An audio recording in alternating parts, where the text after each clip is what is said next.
My family ordered me to cook for 37 guests. On Christmas, instead I said no, booked a flight to Paris, and left them to face an empty kitchen alone. I was born useful. This Christmas, I learned how to be unavailable. My name is Adrian. I'm the oldest of two, the one who fixes the printer, scrapes the casserole dish, and remembers when to take out the garbage. At a hotel, I handle front-of-house duties such as scheduling, event planning, and seating charts. I prefer lists with checkboxes, drawers that close completely, and receipts that match what I actually purchased. My name is Adrian. I'm the oldest of two, the one who fixes the printer, scrapes the casserole dish, and remembers when to take out the garbage. At a hotel, I handle front-of-house duties such as scheduling, event planning, and seating charts.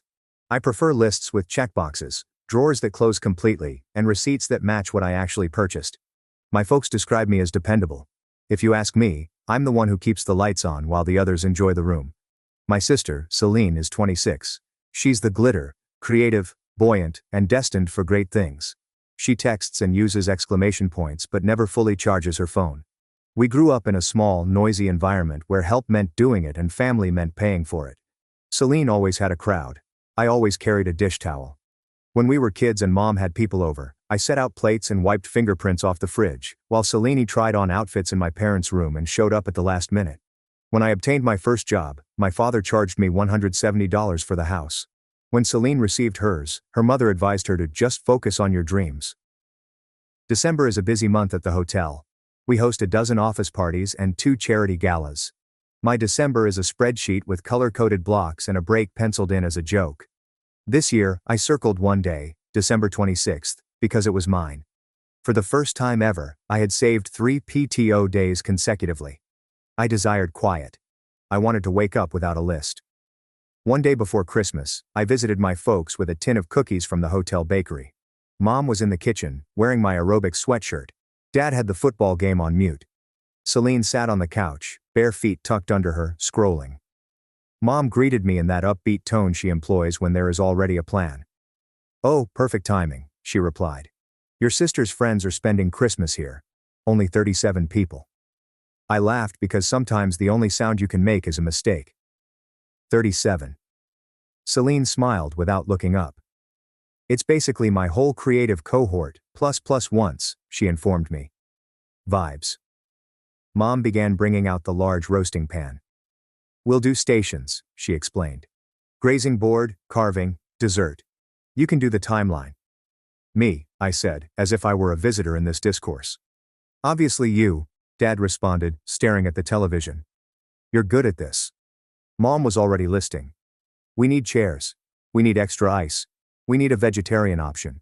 You'll handle the turkey, the ham, the salmon. Oh, ask your hotel if you can borrow chauffeurs. And Celine needs a mocktail bar, and there's a gluten-free person." "And 2 gluten-free," Celine said, still browsing. Mom gave me an unmistakable smirk. "Don't worry," she said. "Grown men don't need to open presents. They need to take responsibility." Dad said, without looking. "Get used to discipline, son. You've got 24 hours. My mouth formed the little smile that occurs when I want to say no, but the room expects yes. The kitchen was bright. The countertop was clean. When Mom laid the roasting pan down, the metal made a bell-like sound. I looked at the fridge, where Mom had posted a sticky note with the word menu and a blank under it, as a dare. I could feel a list attempting to crawl into my skull and settle there. 37, I reiterated. "Only," Mom replied. Celine photographed the empty cutting board, as if it were the beginning of a cookery show. "Christmas content," she explained. I placed the cookies on the countertop. I drew a breath, hoping no one would hear. And I said simply, "Got it." I did not protest, not present, not then. I stepped to the sink, turned on the water, and watched it get hot. The faucet hissed like a secret. The trigger was not a shout. It was a smirk. It was just 37. It was the way my name had already appeared on a blank menu at a house where I did not reside. I cleaned my hands with a towel that always smells like lemon cleaner and stored the cookies in the pantry. No one asked me what I wanted for Christmas. They never do. Someone should have. The job title at the hotel is Assistant Event Manager. In my family, it means free labor with a smile. It started little. When I was 12, I made deviled eggs because you're neat with your hands. By 16, I was grilling for 20 because you're good with timing. By age 20, I knew where Mom stored the extra tablecloths and how to wedge a folding table so it didn't wobble. "You're a natural," Mom would say, as if she'd discovered me. Money usually showed up under a new identity. Dad termed it discipline when he deducted $170 from my part-time wage for housing and board. Mom referred to it as helping when she added me to the family phone plan and then neglected to switch her card back after I paid for 2 consecutive months. Celine texted, "Can you spot me $83? The universe will return it." The universe never did. There were scenes that stuck with me like replays. My senior year graduation party coincided with Celine's early portfolio showing. I set up lights, hauled ice, and was instructed to move my own cake to make place for her ring light. When I received a promotion at the hotel, I brought champagne. Mom reached beyond the bottle and remarked, "Oh good. You can finally buy those new dining chairs." We did. I paid, Dad said. A man provides. Like furniture, it was a test I'd learned about too late. The family group chat is a swarm of assignments. "Adrian, can you pick up Aunt Clara at 4? Adrian, Costco run. Adrian, table for 12 inches. I learnt to respond with a thumbs up, or not at all. When I didn't react, my mother would text, "Don't be cold," then call the hotel. "Just popping by," and urge my manager to remind me of our big family weekend. My manager would smile sweetly and hand me the message as if it were a flower with a thorn. Celine moved through it all like a balloon. She soft-launched 3 businesses but did not hard-launch any of them. A candle brand, pop-up brunches, and a moodboard-focused podcast. She was given a leased SUV for safety, and she cried when her father told her she needed to pay for insurance. "It's predatory," she explained. I witnessed Dad convert predatory into a tale about how the world treats artists unfairly. He instructed me to make room. What will you make place for? For whom? For the version of my sister that only appears in captions.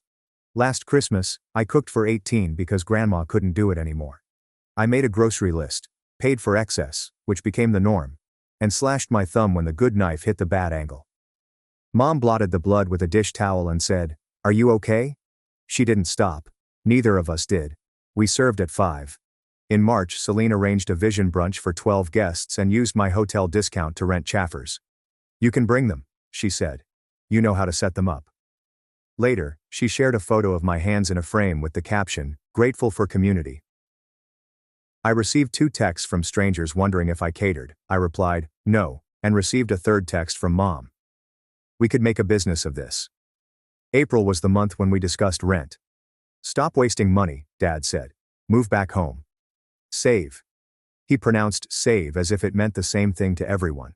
Our house had a single bathroom and 3 people who never knocked. I stayed in my 1 bedroom with creaky floors and silence. I paid for it. I swallowed their disappointment like a pill without water. Summer was a busy season for the motel. Every Saturday there was a pair with candle centerpieces and a DJ who believed volume equaled love. I bought a suitcase with my overtime pay. I created a folder named Elsewhere with photographs, lists, and pricing. Not because I despise my family, but because I wanted to experience what it was like to be in a place where no one knew my last name. By October, Mom's questions had progressed from "Can you" to "Rule." She submitted a Google page titled Christmas Plan.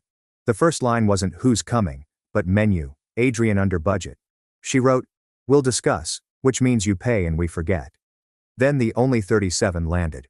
Celine's friends, Celine's people. People named Forrest, Aria, Sage, and one guy who goes by initials. Mom made a wish list like a Pinterest board with a heartbeat. "Just think how nice it'll look," she added. "We'll need rental chairs, 37 tablecloths, 7 extra plates. You can borrow from the hotel." "No one will notice," she explained. I said they will. She waved it off. "It's the season." Dad commented, "We need a signature cocktail." "You do those, right? Not too sweet. Use that good ice. And you might as well cover the Costco run. Your card gets points." Celine added, "No dairy, no soy, no nuts, no nightshades, but like make it cozy." I looked at them and observed its shape. At daybreak, I was roasting 2 turkeys, slicing veggies, and texting staff to find a spare heat lamp. I hold a timer in one hand and a ladle in the other. Me at 10 p.m., hauling trash as Celine recorded a "What a Night" narrative, and Mom said, "We did that." Then Mom added the final garnish. "And you'll drop the deposit for the tent today?" she asked, as if the weather was on my payroll. "It's only $900 to hold." "Only," Dad repeated. He took that phrase out like a pocket knife and used it to clean his nails. "Who's paying me back?" I inquired. The room grew silent as if I had shouted a curse. Mom recovered first. "Don't be transactional," she said. "It's ugly. This is family." Dad said, "We're giving you a project. You should be grateful." "What am I grateful for?" "Being a staff member for my own family." I swallowed. I nodded. I nodded because that's what I do when my mind is racing and my tongue wants to be quiet. That night, I opened the Elsewhere folder and glanced at a photo I had saved of a gray street with a bakery on the corner and a blue door. I gazed till my shoulders slumped. I did not inform anyone what was in that folder. It was not a secret. It was a barrier that hadn't learned to communicate yet. The meeting took place the next morning because Mom enjoys meetings. She had a printed agenda with boxes and the headline, "Christmas Run of Show." Dad spoke in his coach voice. Selene had her camera set to selfie mode, ready for behind the scenes. We sat at the kitchen table. The roasting pan gleamed from the counter, like an unexpected trophy. Mom got started. "Okay, Adrian, you'll shop tonight. 2 turkeys, 1 ham, salmon fillet for the pescatarians, veggie station for the plant-based people. We'll set up the rental chairs at noon tomorrow. You can pick them up at 9 a.m. And I said no. It wasn't loud. It was clean. 3 heads turned. Celine's camera stopped. Mom blinked, her smile fixed in place like a stuck screen. "What?" "No," I repeated. "I'm not catering your party." Dad leaned back. "Watch your tone." "This is my tone," I said calmly. Celine laughed. The mean kind. "You're joking," she replied. "I'm not," I said. "I'm not your chef. I'm not your ruler. I'm not your rental account. I'm your son. I'm Celine's brother." Mom's voice became syrupy. "Sweetheart, we're family. We show up." "I show up," I said. "I've shown up for years. I've shown up with my hands and my card." Dad clenched his jaw. "A man provides." "I know," I concluded. "I've heard that since I was 15. Here's mine. A man sets limits. I'm not cooking Christmas for 37 of Celine's friends. I'm not paying deposits. I'm not borrowing chaffers. I'm not risking my job for your party." Celine seared me with a glance. "So what? We just cancel? You'll embarrass me?" "No," I replied. "You'll host your party with your resources." "Adrian," Mom snapped. Now you can hear my real voice, the one with edges. "Don't ruin the holiday." I retained her gaze. "I'm not ruining it. I'm opting out of being your staff." Dad banged his palm against the table. Silverware leaped. "We will not be disrespected in our own house." I stood. My legs felt much like mine. "Then respect me in your house." Mom reached for the final lever. "After everything we've done for you." I nodded. "I know. You raised me. You fed me. And since 16, I paid you $170 a month for the privilege. I added you to my phone plan. I covered groceries when your card glitched. I ran your parties. I took grandma to appointments. I love you. I'm done being your unpaid employee." Celine's voice broke into a wail. "You're jealous," she replied. "People like me." "I like you," I confessed. "I don't like being used." Dad's cheeks turned red. "If you walk out, don't come back tomorrow. You're banned from Christmas." "Banned?" As if I were a teenager wanting to borrow the automobile. I peered at Celine's camera lens, which was black and flat. I looked at Mom's schedule. I peered at the roasting pan. "This is not about vengeance," I explained. "This is about closure." They were staring. The words rested in the center of the table, like a glass of water that nobody wanted to touch. "What does that even mean?" Celine demanded. "It means I'm closing the role you wrote for me," I told you. "You can be angry. You can host. You can cancel. I'm not your solution." Mom stood. "If you leave, you're selfish." "If I stay, I'm a servant," I said. "I choose selfish." Dad pointed to the door. "Go then." "Okay," I said. I did not slam anything. I strolled into the main hall. I took up my coat. I took the cookies I had brought back out of the pantry, knowing they would be repurposed without my permission. Celine mumbled something with my name in it, almost like a curse. Mom stated, "He'll be back." I turned at the threshold. Grandma's covered, I said. I already arranged her taxi for Christmas morning and a lunch reservation for 2 at noon. She won't be here either way. 2, Mom snapped. With who? With whoever shows up for her, I finished. You're invited. Dad scoffed. We have guests. I know, I replied. I stepped outside into the cold, softly closed the door, and set my phone to airplane mode in the driveway. The sky was a flat winter blue that gave everything an honest appearance. I sat in my car, watching the steam from my breath dissipate. This time, leaving was not a storm. It was a door that closed completely the first time I pushed it. I did not deliver a speech to my phone.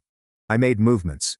At home, I opened my laptop and the folder I had titled, Elsewhere. There was a confirmation email from 3 weeks ago, resting at the top, like a silent yes. Round trip to Paris. Red-eye flight out of our city at 11:45 p.m. Return on the 28th. Hotel was booked using points. I had saved all year. Keep cash tips in a container.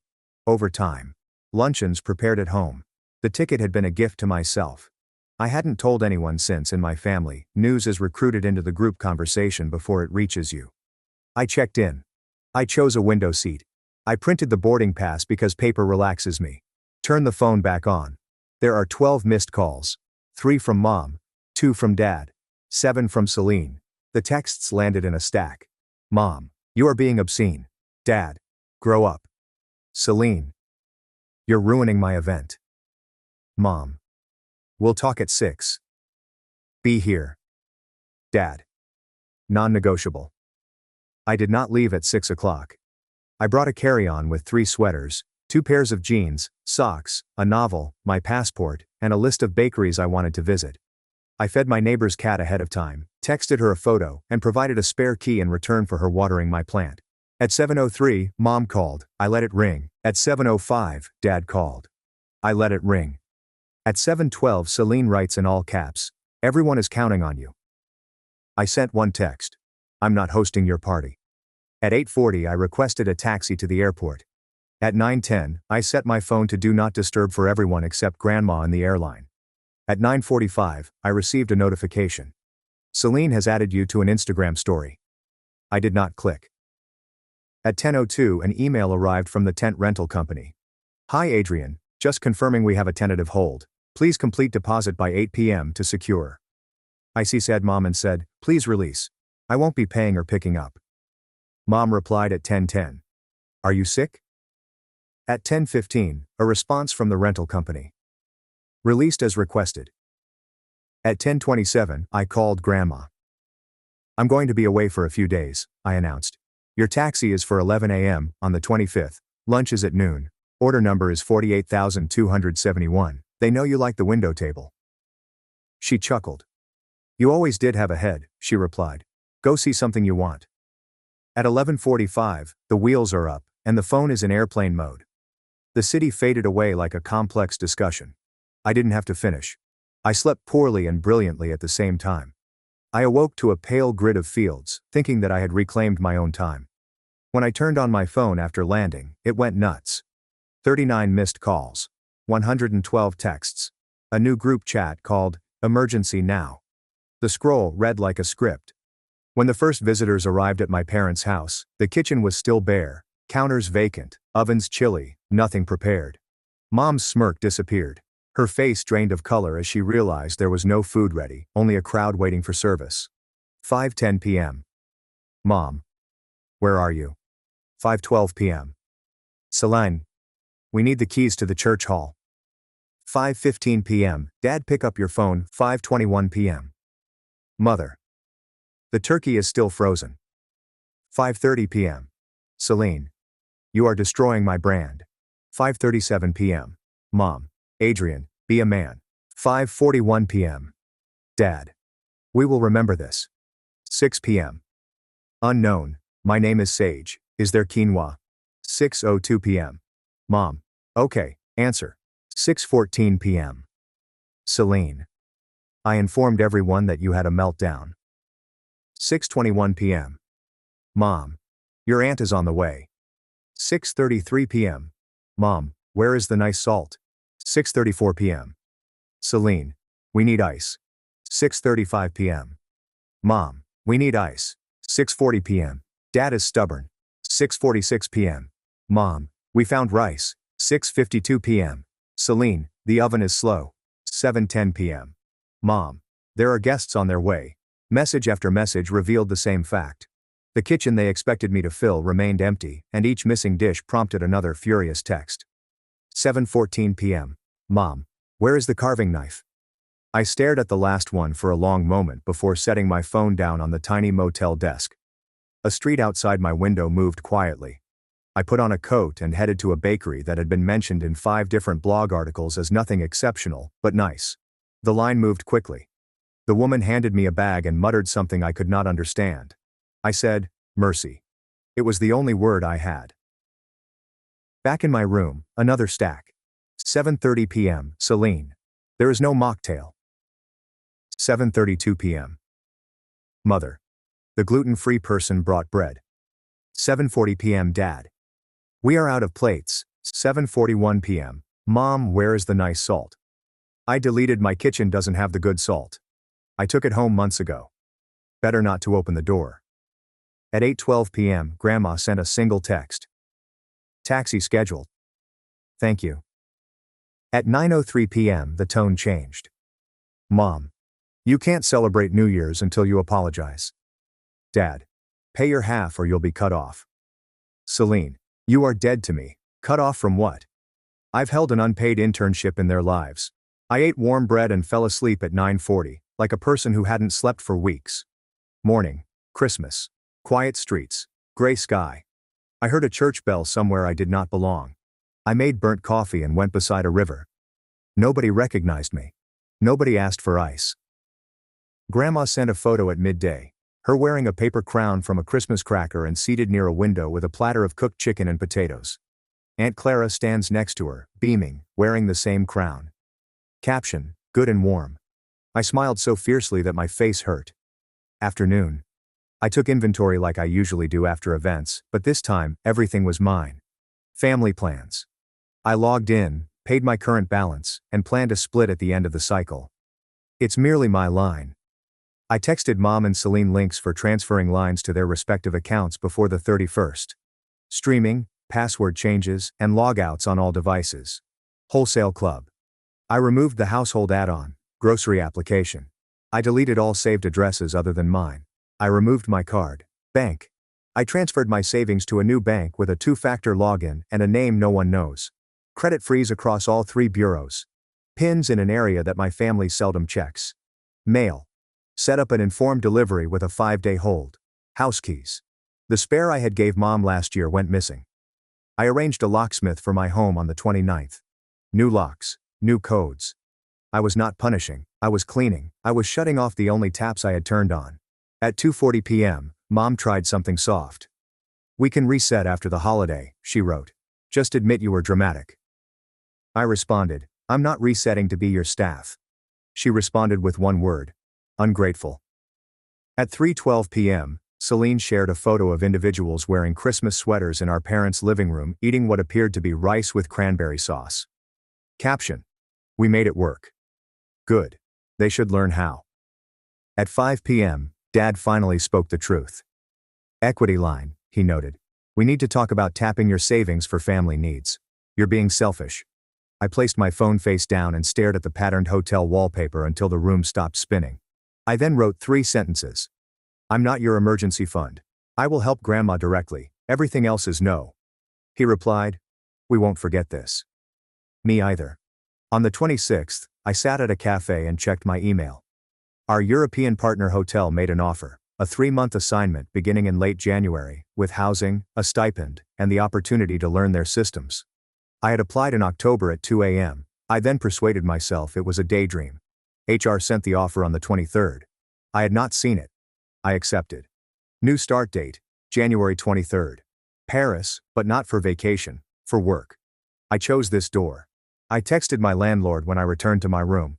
Notice was provided. I texted Julian from work. Can you store 2 boxes?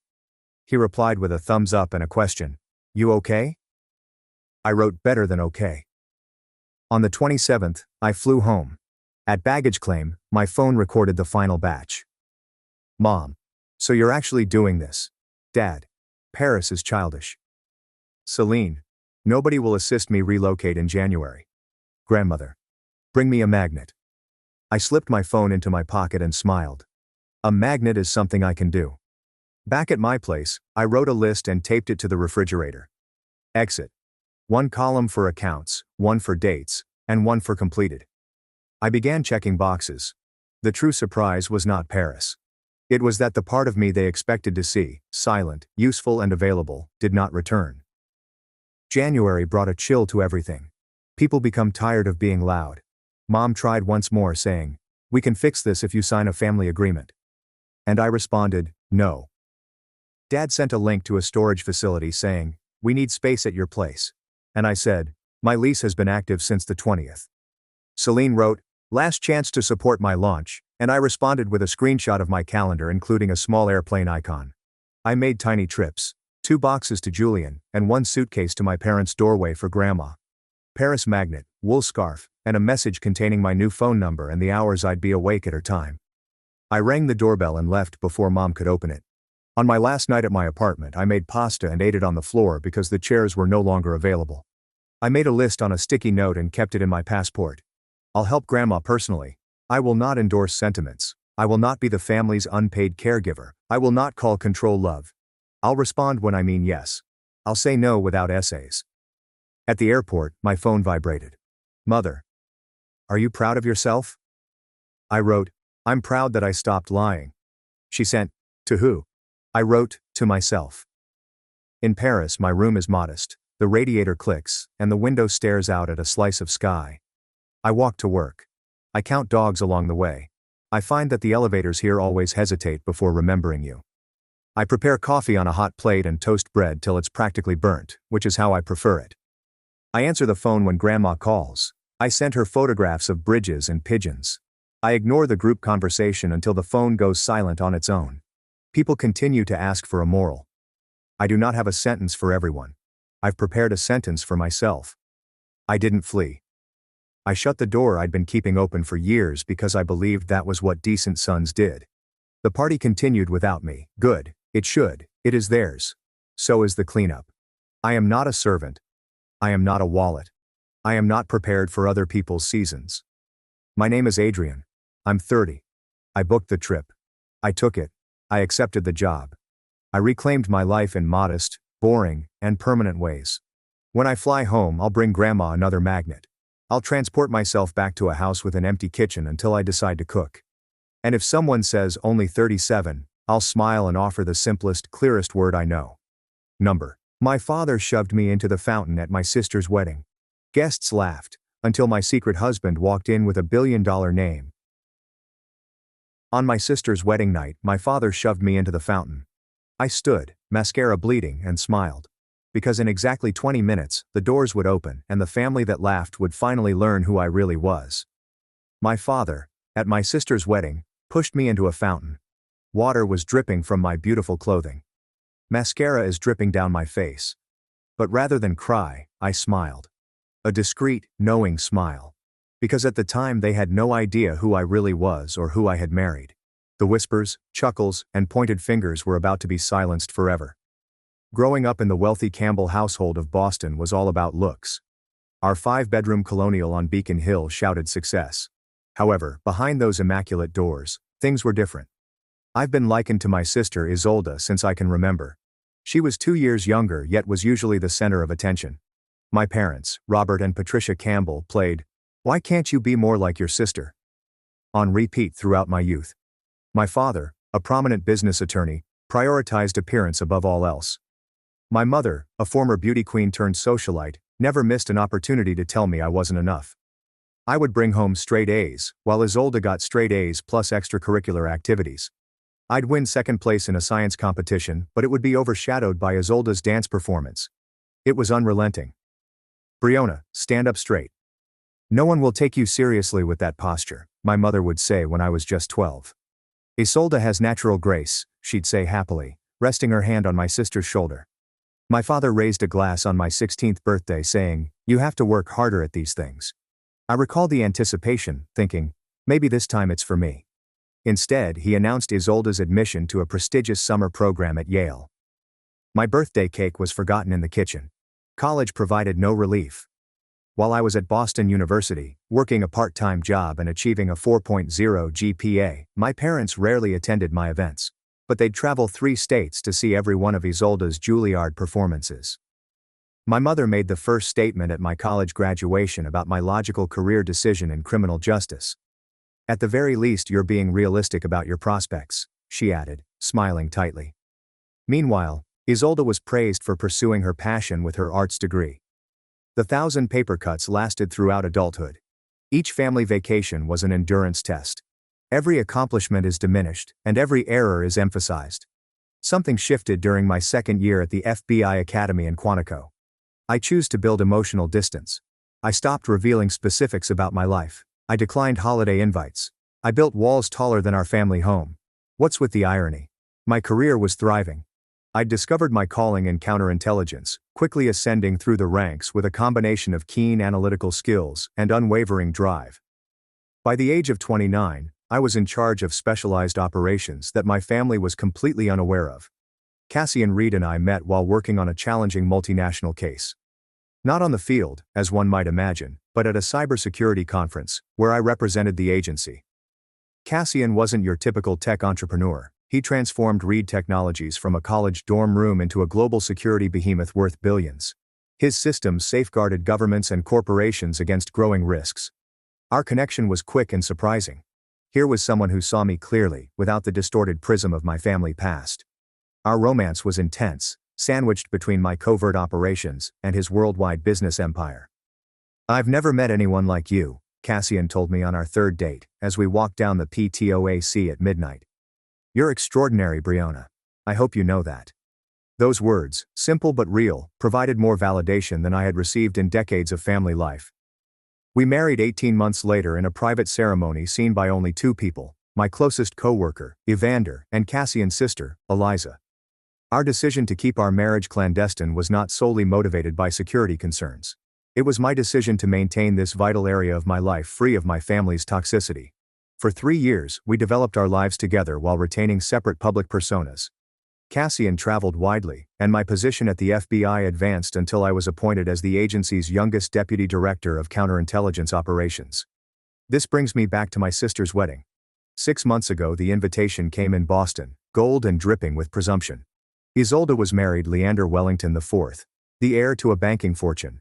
The evening promised to be the kind of extravagant exhibition that my parents adored. Cassian was poised to close a significant security deal in Tokyo. "I can reschedule," he said, noticing my uncertainty. "No," I insisted. "This is too important for Reed Tech. I'll be fine for one afternoon. I'll try to make it back for the reception," he told me. "Even if it's just for the end." So I found myself traveling alone to the Fairmont Copley Plaza Hotel, my stomach clenching with every mile. I hadn't seen much of my family in nearly 2 years. My sleek black Audi, one of the few comforts I gave myself, approached the valet. I checked my reflection one more time. Classy emerald green dress, subtle diamond studs, a Cassian present, and hair in a classic updo. I appeared successful, confident, and untouchable. I wish I felt that way within. For Isolde's wedding, the Fairmont's big ballroom transformed into a flower wonderland. White orchids and roses cascaded from crystal chandeliers. It was just the kind of extravagant show my folks had always envisioned. I gave my invitation to the usher, who looked at his list with a small grimace. "Miss Campbell, we have you seated at table 19. This is not the family table, of course." I nodded politely, having already understood. My cousin Rebecca noticed me first, her eyes expanding slightly before settling into a rehearsed smile. "Briona, what a surprise. We weren't sure you'd make it." Her glance shifted to my vacant side. "And you came alone?" "I did," I said simply, with no explanation. "How brave," she replied with fake sympathy. "After what happened with that professor you were dating, what was his name?" "Mom said it was just devastating when he left you for his teaching assistant." It was a complete lie. I'd never dated a professor, let alone been abandoned by one. But this was the Campbell family's specialty, constructing tales that portrayed me as a continuous failure. "Your memory must be confusing me with someone else," I responded quietly. More relatives approached, and the interactions were the same. Aunt Vivian commented on my practical haircut, saying it was reasonable for a lady in my situation to forego more fashionable options. Uncle Harold inquired loudly if I was still pushing papers for the government and if I had considered changing careers because those positions never paid well enough to attract a good husband. My cousin Tiffany, Isolda's maid of honor, approached with air kisses that purposefully avoided my cheeks. "Brianna, it's been a while. I love the dress. Is it from the bargain retailer where you've always found great deals?" She didn't wait for an answer. "Isolda was just saying she wasn't sure you'd come. You know, since you missed the bridal shower, the bachelorette weekend, and the rehearsal supper, each occasion had coincided with vital operations I couldn't disclose. I had sent beautiful gifts with loving messages. Work responsibilities," I simply explained. "Right, your mysterious government job." She inserted air quotes around mysterious. "Leander's cousin works for the State Department. He says those administrative roles can be so demanding." I just smiled, letting them believe I was a clerical worker. The truth would have shocked them into silence, but it wasn't mine to disclose yet. My mother appeared, resplendent in a pale blue designer gown that likely cost more than a month of my substantial salary. "Brianna, you made it." Her tone suggested I'd completed an arduous journey rather than a simple drive across Boston. "Your sister was concerned you wouldn't come again." "I wouldn't miss Isolda's wedding," I said. Her eyes quickly scanned my looks for imperfections, but found none, so she settled on. "That color washes you out." Isolda, now officially Mrs. Wellington, arrived at the reception on the arm of her banker husband, and she was undeniably stunning in a custom barong gown with a cathedral train. My father beamed with pride, looking at Isolda as if she were the sun and moon combined, and I couldn't remember him ever looking at.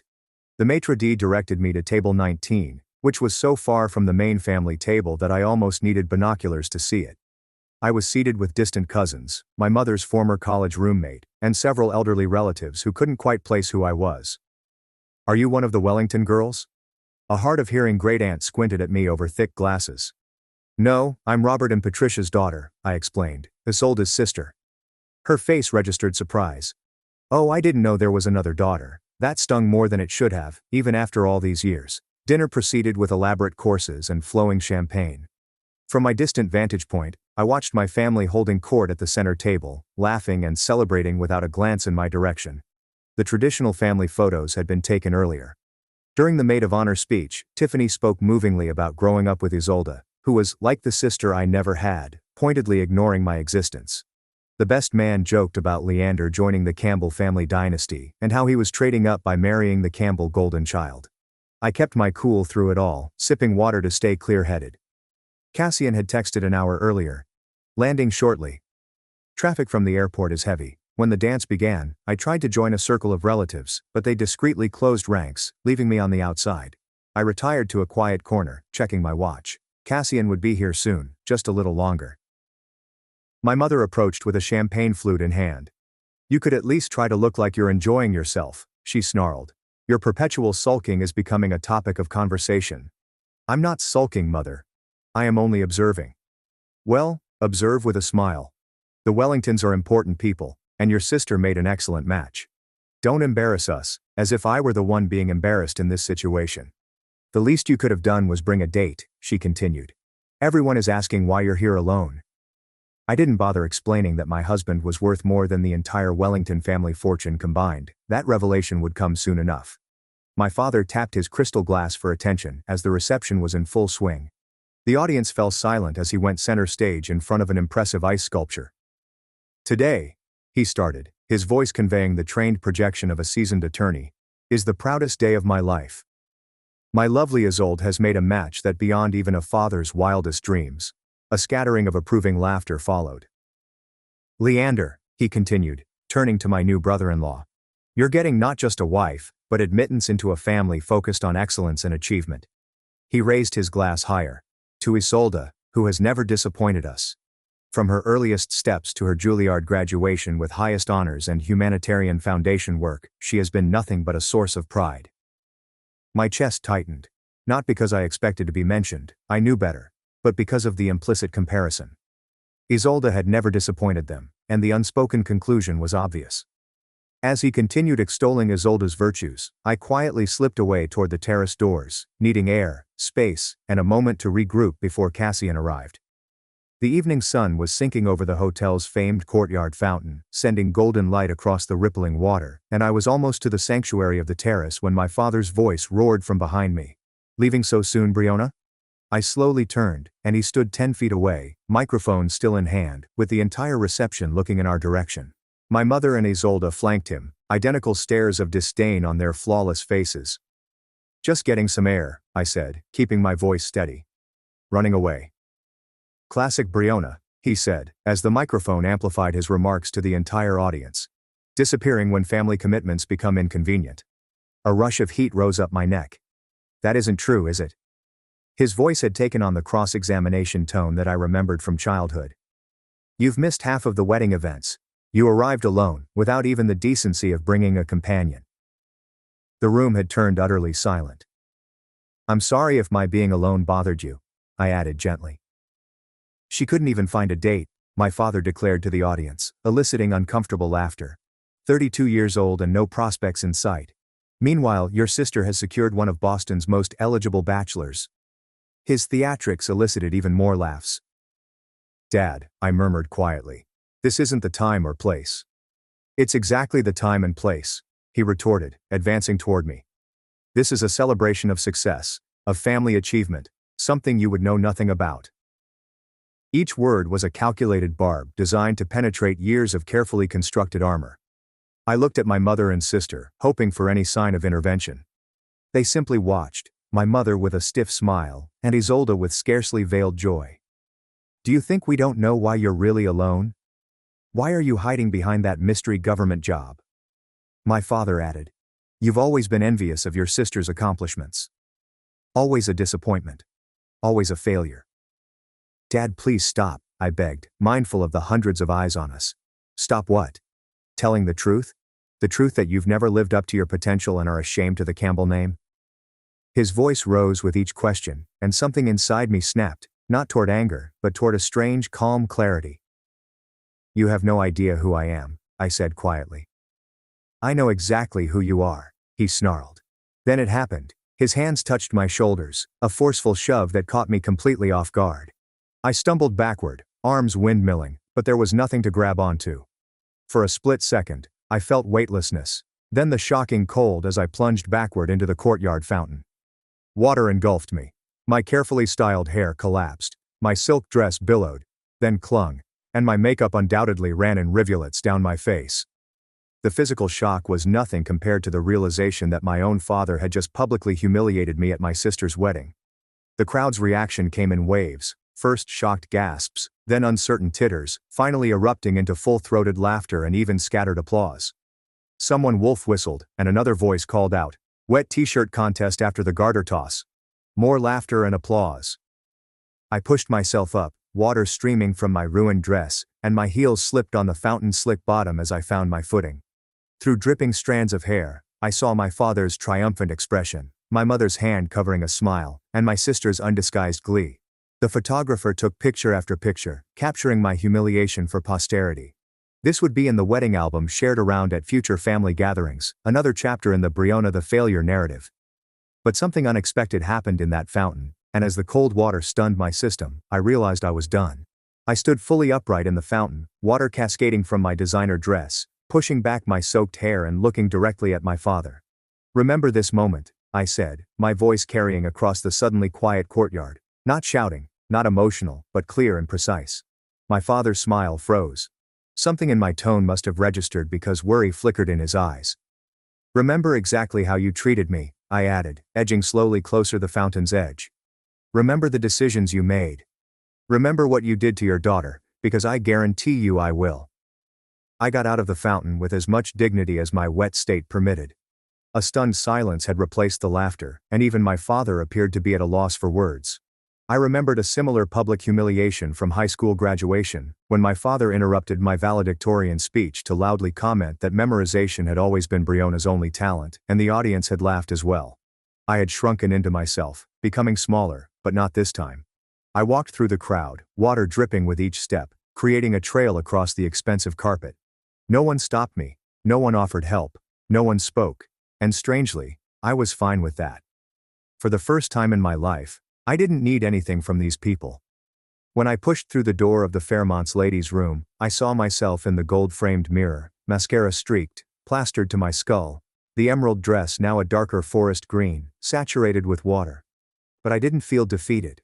Rather, I felt strangely liberated. My phone was in my clutch, which I had happily left at table 19 prior to the fountain episode. I grabbed it from a concerned-looking distant relative who had guarded it for me, then returned to the bathroom to text Cassian. "How near are you?" His response was immediate. 20 minutes out, clearing traffic. Is everything okay? I hesitated before typing. Dad pushed me into the fountain in front of everyone. 3 dots appeared instantaneously, then disappeared and reappeared. Finally. I'm coming. 10 minutes. Cassian was always thinking 10 steps ahead and protecting what was important to him, which included me. I had no idea he had dispatched a security team ahead. The restroom door flew open, and a young woman entered, one of Leander's relatives, I assumed. She paused when she seen me. "Oh, are you okay?" "I'm all right," I said, straightening my spine. "Just a little wet." She hovered uncertainly. "Everyone's talking about what happened. It was quite dreadful of your father." Her unexpected friendliness almost shattered my heart. "Thank you for saying that. I have a spare dress in my car," she said. "It could be a little big, but..." "That's really nice, but I have a change of clothes in my car.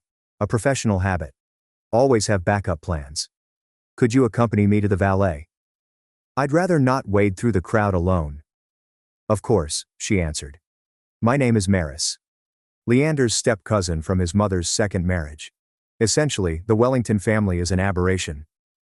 "Briona," I replied, offering my dripping hand. "The Campbell family is a scapegoat." Maris intervened as we made our way through a side exit to the valet stand, saying, "It's a pleasure to meet you." She laughed, and that brief moment of connection helped me stay calm. I collected my backup wardrobe from the Audi's trunk, a modest black sheath dress and flats I kept for emergencies, and after 10 minutes in a neighboring washroom, I had transformed myself from drowned rat to pretty acceptable professional. As I applied fresh makeup, I reflected on my real life, not the distorted version my family saw. I had graduated from Quantico at the top of my class, led operations that saved American lives, earned the respect of hardened field agents and Washington officials alike, and married a brilliant, kind man who valued me exactly as I was. None of that validation had come from the people now celebrating in the ballroom. And maybe that was the point. True worth is only found beyond the funhouse mirrors of poisonous family relationships. I checked my watch. Cassian would arrive any minute, and for the first time, I was ready to stop disguising our connection, not because I wanted my family to be impressed. That ship had sailed into the fountain with me, but I was tired of lowering myself to make them comfortable. My phone vibrated with a text message. From Cassian. In position. I took a deep breath, straightened my new dress, and headed back toward the reception with my head up and shoulders back. Maris had returned to her table, but she flashed me an encouraging thumbs up as I passed. The celebrations had resumed during my absence. The dance floor was crowded, the bar was busy, the cake was waiting to be cut, and no one noticed me right away, allowing me to position myself strategically near the main entrance. I spotted my mother first, holding court with several of her socialite friends, gesturing animatedly, and as I got closer, her words became clear. "It's always been difficult. We've tried everything with her. Absolutely everything. The best schools, the best therapists. Some people simply refuse to thrive." "Such a shame," said one of her acquaintances. "Especially with Isolde being so successful. Same parents, same opportunities, genetics are mysterious." My mother sighed theatrically. "Robert and I have accepted that Briona will never." She trailed off when she recognized me standing there, no longer hidden in the bathroom as she had believed. "Briona," she replied swiftly. "You look dry." "Yes, mother. I always keep a spare outfit handy, one of many professional habits." Her pals exchanged awkward welcomes before finding urgent excuses to refill their drinks. Was humiliating me part of the wedding itinerary, or did Dad improvise that part? I was softly asking. "Don't be so dramatic," she snarled.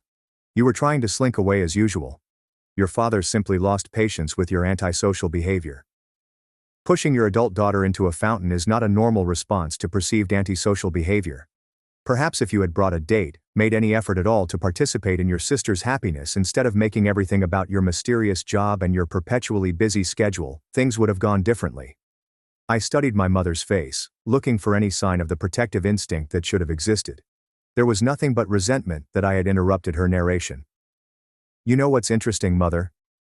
I've never once made anything about me. In fact, I've spent my entire life trying to take up as little space as possible in this family, and it still wasn't enough. A ruckus at the door drew everyone's attention.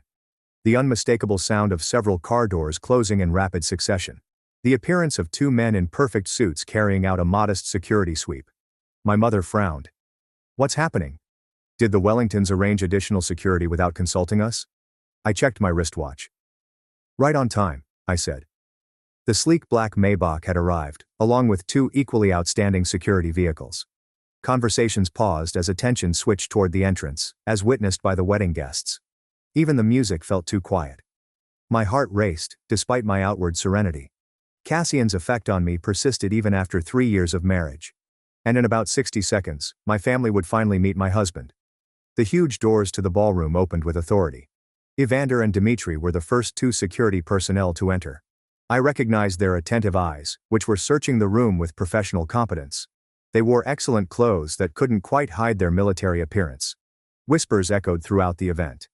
The bride's father approached the security personnel with an affronted attitude. "Excuse me," my father said, puffing his chest. "This is a private event. If you're looking for the corporate conference, it's in the West Wing." Evander merely gazed through him, as if he were translucent. Dmitri tapped his earphone and spoke softly. "Perimeter secure, proceeding." And then Cassian walked in. My spouse has always had a dominating presence, but tonight he appeared to fill the entire entryway. 6'2" with strong shoulders from years of swimming. He wore a custom Tom Ford suit that exuded riches and power. His brown hair was slightly windblown. He'd most likely come directly from the helicopter pad on the roof. His jawline could have cut glass. But it was his eyes that always got me. They were intensely blue and laser-focused, scanning the room in seconds before landing on me. When they did, his solemn countenance relaxed into a private smile, intended for me. He strode through the crowd with the assurance of someone who has never doubted his right to be anywhere.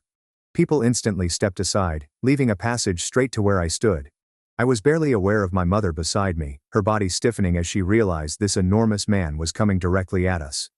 Behind him, 4 additional security personnel had entered, methodically positioned themselves around the perimeter.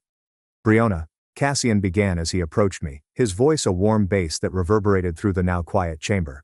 He took my hands, stroking his thumbs on my knuckles in a secret gesture of connection. "Sorry I'm late." "You're right on time," I said, feeling calm for the first time that day. He leaned down and kissed me. Not a spectacular spectacle, but a sincere greeting between lovers. As he turned to face my mother, he placed a protective hand on the small of my back. "Mrs. Campbell," he said politely, but without warmth. "I'm Cassian Reed, Briona's husband." My mother's face went through a breathtaking range of expressions, including astonishment, incredulity, calculation, and finally a strained attempt at happiness. "Husband?" she said, her voice unusually high. But Briona never mentioned. 3 years next month, Cassian answered calmly. "We keep our private life private for security reasons." My father had pushed his way through the crowd and arrived by my mother's side, his face flushed with either rage or embarrassment, possibly both. "What's the meaning of this?" he asked, his gaze shifting from me to Cassian.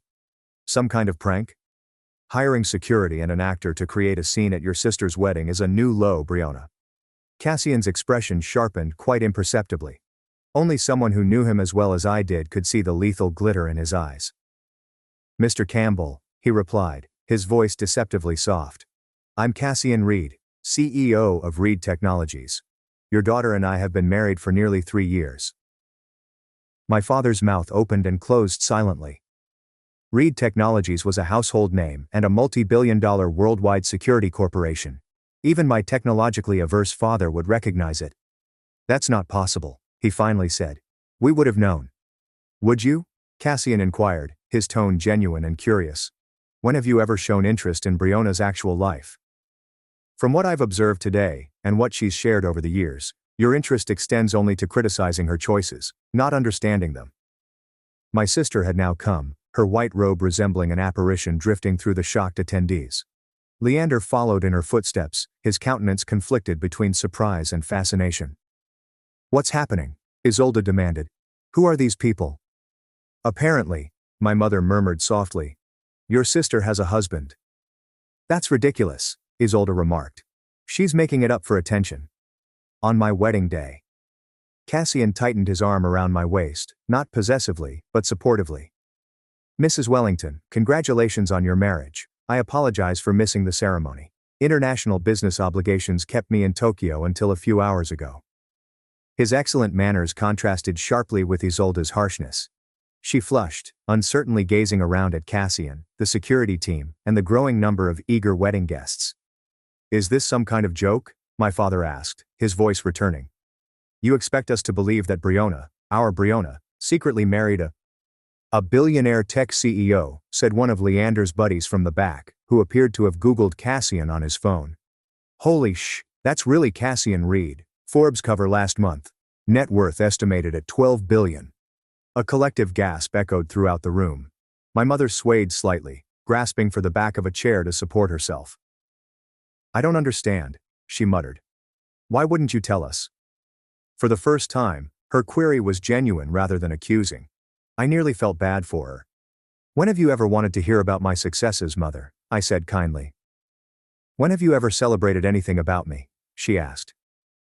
As for me, Cassian continued calmly. I've been looking forward to meeting the family Briona has described so vividly. Though I admit, after witnessing your behavior today, I find myself rather... He hesitated, carefully weighing his words. Disappointed. My father's face darkened. Now listen here, young man. No, Mr. Campbell, Cassian said abruptly, his voice as cold as steel. You listen. I watched from the terrace as you publicly humiliated your daughter. I saw you push her into that fountain. I heard the things you said to her. My father's face was devoid of blood. Under normal circumstances, Cassian went on, such an assault would have immediate consequences. My security team was prepared to intervene, but Briona signaled them to stand down. That's the kind of person your daughter is. Even after your despicable behavior, she didn't want to create a scene at her sister's wedding. The room had become utterly silent. Even the waiters were frozen in place. Fortunately for you, Cassian went on, my wife is a better person than I am. Because if anyone ever treated her that way again, my response would not be nearly so measured. The threat, conveyed in the most courteous manner possible, hovered in the air like storm clouds. The ballroom doors reopened at precisely that moment, as if orchestrated for maximum dramatic effect. Two people in impeccable business clothes came, their posture revealing their identities, even before I saw their faces. Evander and Sophia, my most trusted bureau team members. They came with purposeful strides, coming to a reasonable distance from Cassian and me as we stood with my family. Director Campbell, Sophia properly stated, adopting my official title. I apologize for the interruption, but there's a situation requiring your immediate attention. The title hung in the air for a moment before the whispering began. Director, did she say Director Campbell? What department? My father's confusion was nearly hilarious. Director of what? Some minor government office? Cassian's smile was razor sharp. Your daughter is the youngest deputy director of counterintelligence operations in FBI history, Mr. Campbell. Her work has saved countless American lives and earned her the highest security clearance possible. More gasps and whispers. My mother looked like she was about to faint. Isolde stepped forward, her bridal glow dimmed by perplexity and dawning terror. That's impossible. Briona is just what, Isolde? I inquired calmly. Just your disappointing older sister? Just the family scapegoat? Just the perpetual failure? She wasn't going to respond. The Briona Campbell I know, Cassian began, his voice echoing easily across the silent room, is brilliant, courageous, and formidable. She has the respect of hardened field agents and government officials alike. She makes daily decisions that affect national security. He turned and looked directly at my father. And for some inexplicable reason, she still cared enough about your approval to attend this wedding, despite knowing exactly how you would treat her. My father appeared to have aged 10 years in the last 5 minutes. The confident bullying attorney had departed, leaving behind a perplexed elderly man struggling to reconcile his lifelong story with this new reality. Why didn't you tell us? He inquired, his voice as low as I had ever heard it. Would you have believed me? I said simply. Or would you have found a way to reduce this as well? His silence provided an adequate response. Evander approached with a protected tablet. Director, I hate to press, but we need your authorization on this operation. I grabbed the tablet, scanned the material, and made a hasty choice. Proceed with option 2, but increase surveillance on the secondary target. I'll call in for the full briefing in 20 minutes. Yes, ma'am, Evander said, handing the tablet back. The professional discussion took seconds, but the impact on the room was seismic. This was not play acting. This wasn't some sophisticated ruse. This was genuine authority and responsibility, which I wielded with casual assurance. Cassian checked his watch. We should go. The chopper is waiting, and the Tokyo crew is ready for the video conference at 9 o'clock. I nodded and turned to face my startled family one final time. Congratulations on your wedding, Isolde. I wish you and Leander all happiness. My sister appeared unable to speak. Leander, to his credit, stepped up and extended his hand to Cassian. It was an honor to meet you, Mr. Reed and Director Campbell. I hope we can get to know each other better in the future. His genuineness was unexpected and quite heartwarming. I shook his hand warmly. I'd enjoy that, Leander. My parents stayed frozen. Decades of well-crafted story lay in shambles around them. Cassian addressed Mr. and Mrs. Campbell with exemplary civility. Thank you for this invitation. I sincerely apologize for missing the ceremony.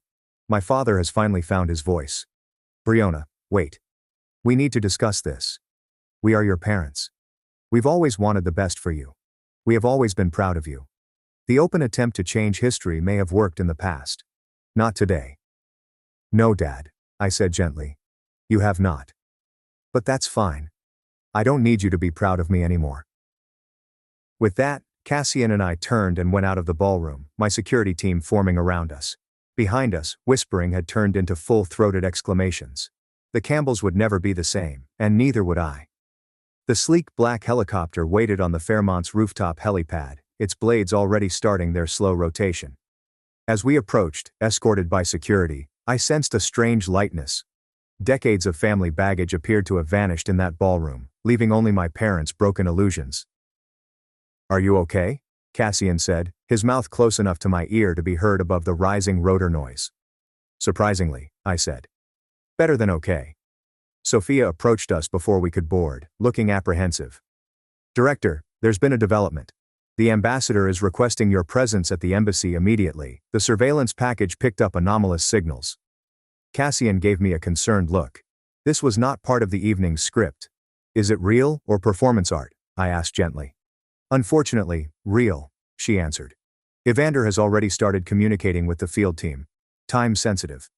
I nodded, totally entering professional mode. Reroute the helicopter to the embassy. Alert the duty analyst team. I would like a comprehensive briefing when I arrive. Sophia affirmed that everything had already been done. Cassian touched my arm. Go. I will meet you there. This smooth adaptability to catastrophe was the foundation of our marriage. Two high-powered careers may clash with personal goals. The difference was that we supported, not disliked, each other's obligations. As we returned to the roof access door, intending to descend and escape by the hotel's private security gate, our path was barred. My mother stood there, slightly winded after seemingly rushing up several flights of stairs. Her perfect coiffure had faded slightly, and even her flawless makeup couldn't conceal her sorrow. Briona, she murmured, her voice uncharacteristically uncertain. You cannot just leave like this. We need to talk. I glanced at Sophia, who nodded subtly and walked aside to allow us some privacy. I have a job emergency, Mom. National security does not wait for family reunification.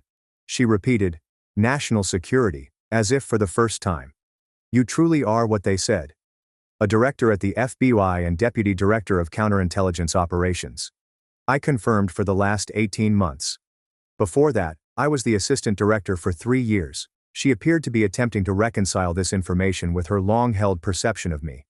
But why the secrecy? Why not tell us? We'd have been proud. I finished for her. Wouldn't you? Or could you have discovered a way to reduce it? Compare it negatively to Isolde's accomplishments. I believe I obtained the job through connections rather than competence. Her flinch indicated that I had struck the mark. And the marriage, she pressed, lasted 3 years, he said. 3 years. And you never mentioned your marriage to one of the country's wealthiest men. I noticed she emphasized Cassian's wealth over any of his other exceptional features. Even today, status was her main preoccupation. Our marriage is private for several reasons, as I painstakingly explained. Cassian's location makes him a potential target. My job entails classified work, and to be honest, I wanted something in my life that was not susceptible to the Campbell family's scrutiny. The chopper pilot indicated that we needed to depart. Time was running out. I have to leave, I said. There is a legitimate national security scenario brewing. Will you come back? She inquired. And for the first time in my adult life, I detected true hesitation in her voice. To converse and get to know you. The question astonished me. I scrutinized her face, searching for the manipulative mother I'd known my entire life. Instead, I saw perplexity, hurt, and possibly a dawning knowledge of what she had missed.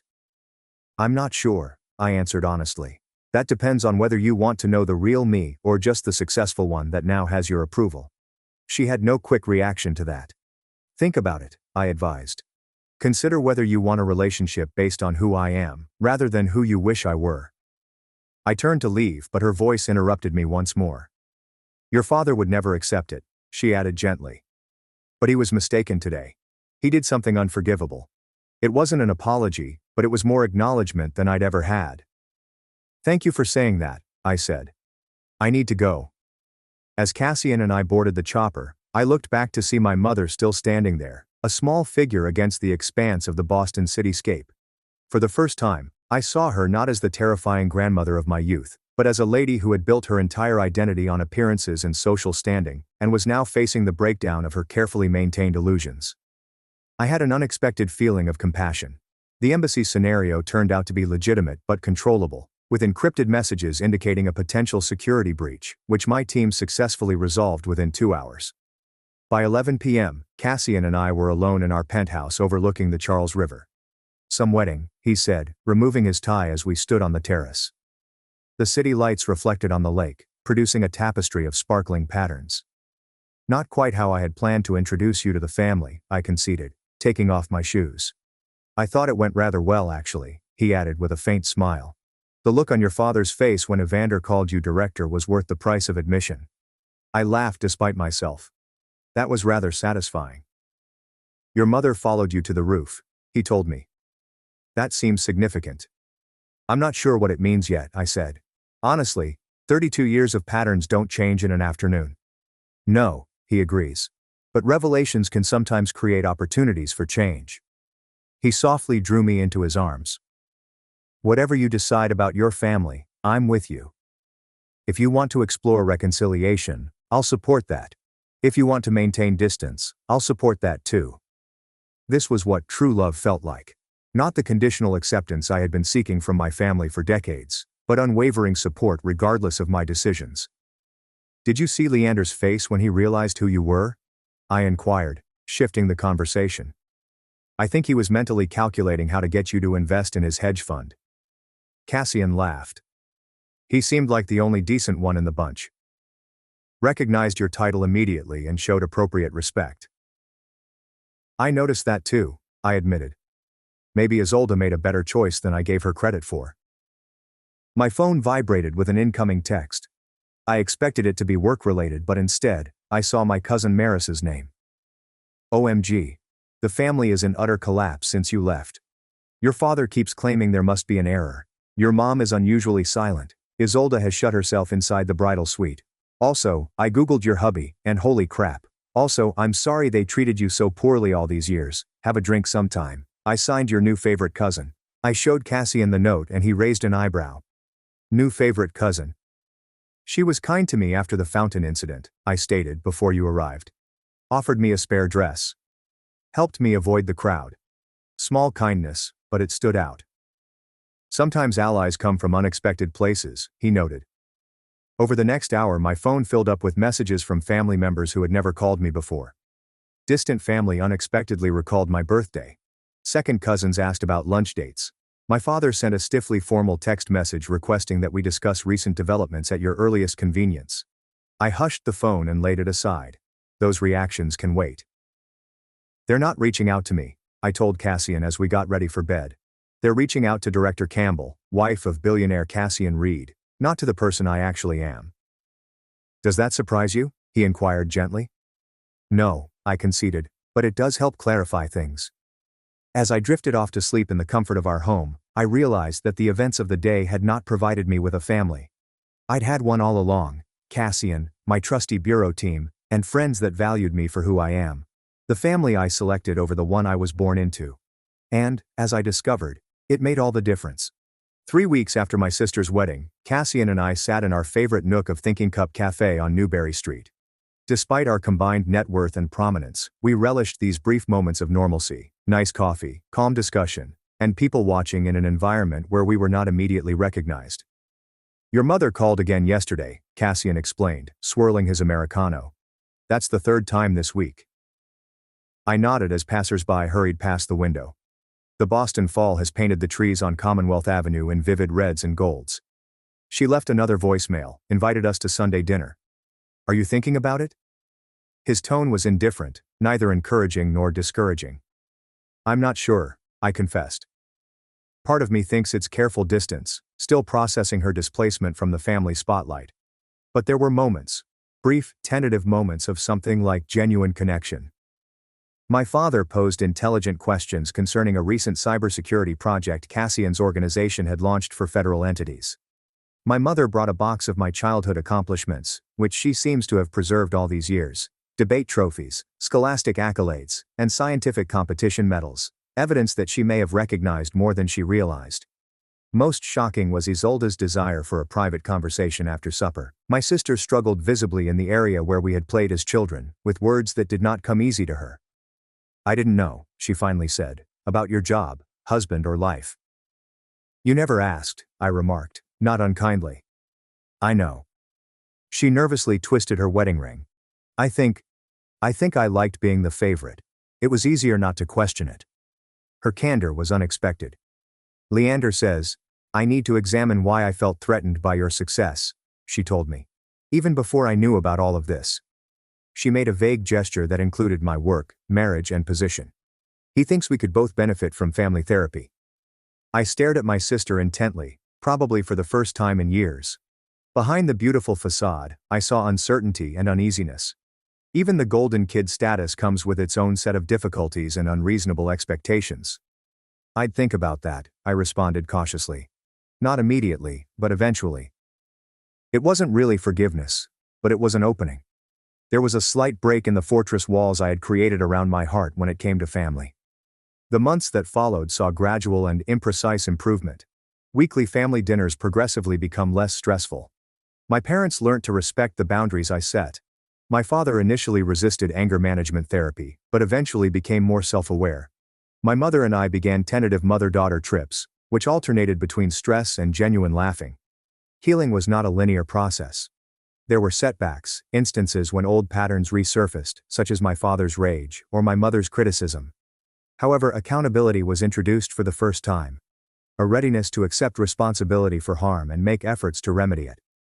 However, the most profound change occurred within myself rather than in my family. I no longer based my worth on their acceptance. I no longer downplayed my accomplishments to make people comfortable. I could no longer accept disrespect as the price of membership. 1 year after the infamous wedding, Cassian and I had a party at our house. Not just immediate relatives, but the people who had built my support system over the years. My FBI colleagues, Cassian's sister and her family, friends who had stood by me, Maris and her new boyfriend, and even a few extended family members who had expressed genuine interest and connection. As I glanced around at this eclectic gathering, this chosen family interlaced with biological connections, I realized something deep. Family is more than just shared DNA, it's about who shows up, who sees you plainly and still loves you, who celebrates your accomplishments without envy and supports you through mistakes without judgment. Sometimes those folks are in your bloodline. Often they do not. The magic happens when you stop imposing connections where they don't naturally exist, and instead cultivate those that bring mutual joy and growth. Standing in our kitchen, prepared to serve dessert, I felt Cassian's arms embrace me from behind. "Happy?" he inquired simply. I snuggled into his arms, gazing through the doorway as my father talked animatedly with Evander about fishing strategies, and my mother showed Maris images from her phone. And Isolde let out a melodious laugh in response to what Leander said. Not perfect, yet difficult, but authentic in ways it had never been before. "Yes," I responded sincerely. "I am." If you're watching this and have dealt with toxic family relationships, I want you to know that your worth isn't defined by people who don't recognize it. Setting limits is not selfish. It is vital for healing. And sometimes the most loving thing you can do for yourself is to create space until true transformation comes. Have you seen family relationships improve after setting clear boundaries? Or have you found peace by starting your own family instead? Please share your stories in the comments section below. Your experience could be just what another viewer needs to hear today. Future sister-in-law called me an ogre and tried to ruin my wedding. I caught her, and now I doubt if my marriage can survive. My future sister-in-law has been making disparaging remarks about my appearance and referring to me as an ogre, but my fiancé has been insisting that she is only protective of him, until I discovered she has been secretly attempting to derail our wedding plans. Hello Reddit. I, a 28-year-old woman, am engaged to my beautiful fiancé, David, a 30-year-old man. We have been dating for 3 years and hope to marry later this year. The problem is with David's sister, Rachel, 33F, who has been making disparaging remarks about me in recent months. She has always been forthright, but lately it has crossed the line into outright cruelty.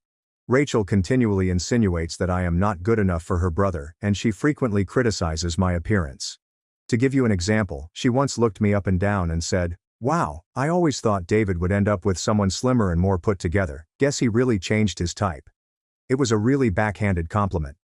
At a family dinner, she quipped to David in front of me, "Maybe love really is blind, huh?"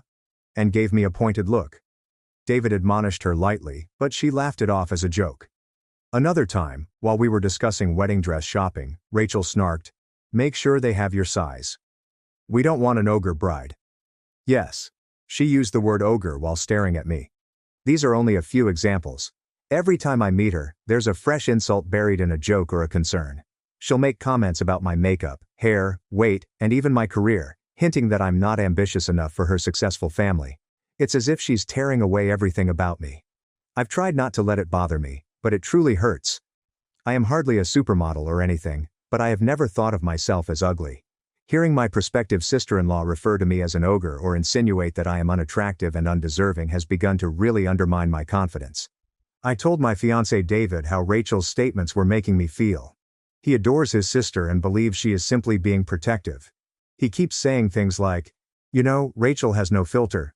She doesn't really mean it, and she's tough on everyone at first. It'll get better." He also suggested that I'm taking her jokes too seriously. It's easy for him to say. He's not the one being referred to as an ogre.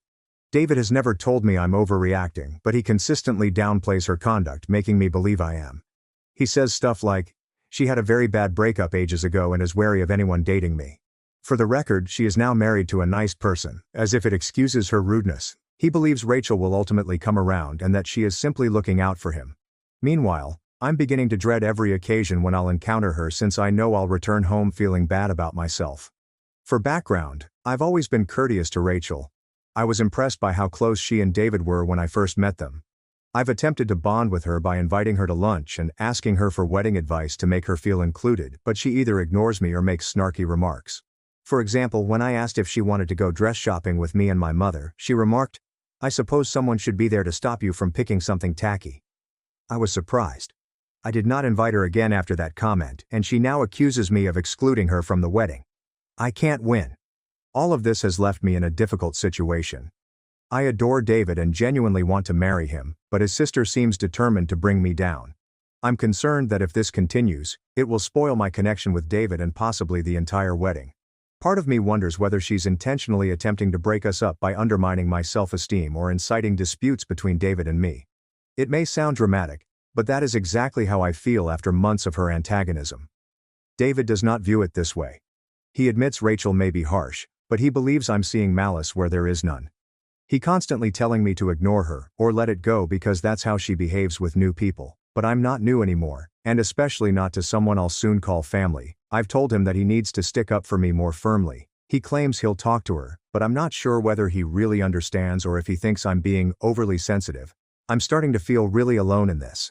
It's gotten to the point where I'm thinking about not inviting Rachel to our wedding, or at least not including her in the planning, because I don't want her negativity to ruin the best day of my life. But if I even mention it, I'm sure David will be upset. This is producing significant strain between us. So I need an outside perspective. Am I overreacting? Will I be the bad guy if I set strict boundaries or remove my prospective sister-in-law from wedding events due to her harsh behavior? I don't want to put a wedge in their family, but I'm not sure how much more of this I can take. Edit to add more information. After reading a few early comments, many of you have inquired about Jay's parents and how they feel. For the record, his parents are nice folks who have never been mean to me. They haven't seen most of Rachel's worst statements because she normally says them when no one else is listening or disguises them as jokes. I haven't directly informed my prospective in-laws about what she said.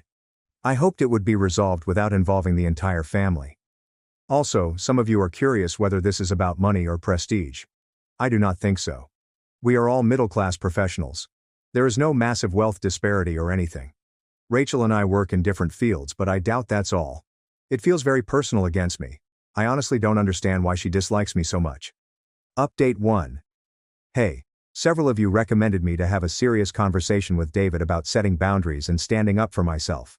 Some suggested I postpone the wedding or seek marital counseling if he didn't take my concerns seriously. Believe me, those comments hit me hard. I realized I needed to be more firm on this. So, before our engagement celebration, which took place just a few days after my original post, I sat David down for a lengthy talk.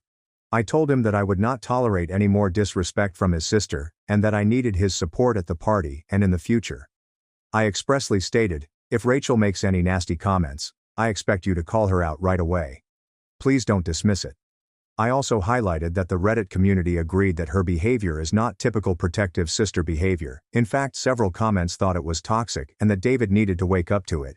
He appeared surprised that virtual strangers were so invested, yet he listened. David stated that he had been trying to keep the peace and had not realized how much this was impacting me. He replied, "Okay, I'll talk to her. I'll ask her to be on her best behavior at the party, and I vow not to let her ruin the night for you." He maintained his calm demeanor, as if he didn't expect anything awful to happen. But hearing me to Sophie that I was seriously considering canceling her invitation must have made an impression. He truly appeared upset and begged, "Please don't make any decisions like that until I try to fix it." I decided to give it a chance because he was finally admitting there was an issue. Fast forward to the engagement party. To commemorate our forthcoming wedding, we held a small gathering at a nearby venue with our relatives and friends. I was nervous beforehand, but hopeful that things would go well, because David claimed he'd spoken with Rachel. He informed me earlier that day that Rachel had decided to be kind. I wasn't present for that talk, so I'm not sure how it went, or whether she rolled her eyes or not. At first everything was okay. Rachel welcomed me with a lovely grin when she arrived and even hugged me briefly. She had never embraced me before, which astonished me. I reasoned, okay, maybe she is trying. During the first half of the party she remained with her parents and other relatives. David was busy mingling, as did I, so we weren't together the entire time. I kept looking over and saw Rachel laughing and seemingly having fun. I began to relax a little, thinking that perhaps my worries were unfounded and that she would behave.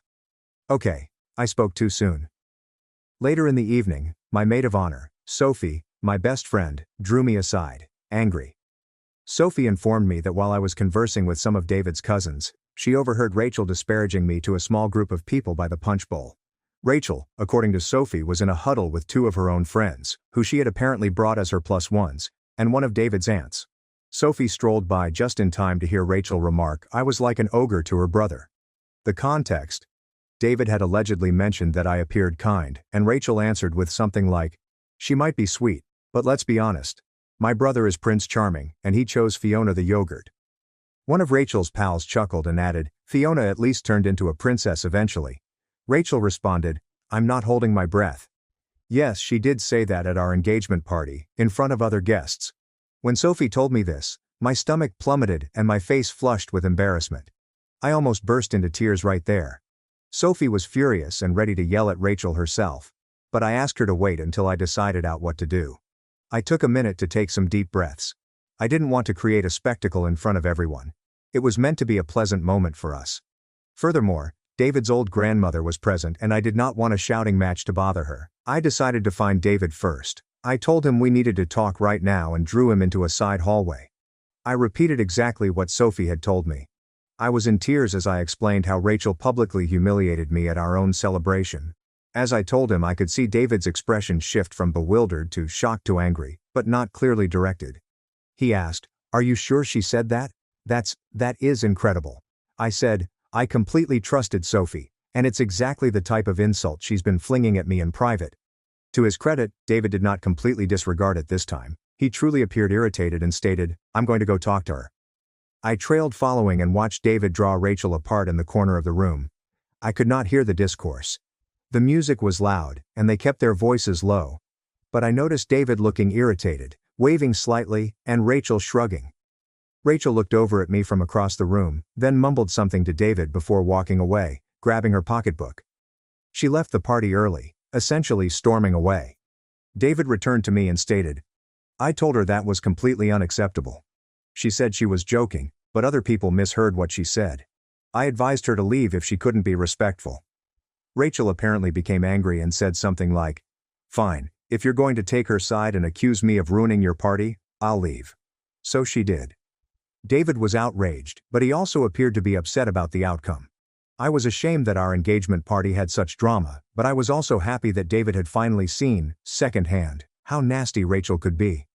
He wrapped his arm around me and apologized, adding, "I'm truly sorry. I never expected her to say something that harsh in public." He apologized repeatedly throughout the night. The party carried on, but everything was a blur for me. I managed to keep a grin on for the guests, and most of them had no idea what was wrong, with the exception of those who saw her leave abruptly. Sophie and a handful of my bridesmaids knew, and they were extremely supportive, forming a protective circle around me to keep me distracted with optimism. I am grateful for them. After the party, David and I had a lengthy conversation at home. He promised me that he had reprimanded Rachel and would not tolerate her insulting me again. I asked him exactly what he had said to her. He told me, "I love her, and you need to stop this behavior, or you won't be a part of our lives." Hearing that made me feel better. I've never seen him take such a firm stand with her. However, and this is a significant however, by the next morning, David had already downplayed the situation. He told me again that he had spoken with his parents, who were very furious that Rachel had departed in the middle of the celebration. His parents reportedly had no idea why she departed. Rachel did not inform them about the confrontation. Obviously, David informed them that Rachel made an offensive remark about me and that he called her out. They apologized to him and to me, but also implored him not to make impulsive decisions in the heat of the moment, such as not asking her to the wedding. They didn't know exactly what she said, only that it was an insult. Later that day, Rachel texted David, not me, a half-baked apology. According to what David showed me, it read, "Sorry I made a joke and caused tension at your party. I was simply trying to be amusing. I didn't expect you'd take it so seriously. I'll stay out of your hair for a while. I love you." That did not seem like much of an apology to me, more like gaslighting, calling it a comedy. I told David this. He groaned and admitted, "Yeah, it was a terrible apology. I'll speak with her again later." So that's where things are right now.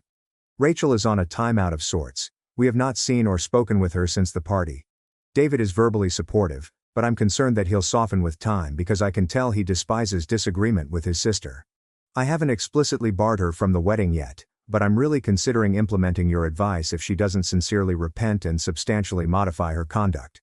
For the time being, we'll wait and see whether she comes around on her own. David said he'll schedule a meeting with her shortly to clear the air and establish hard boundaries. I am not holding my breath, but we shall see. Update 2.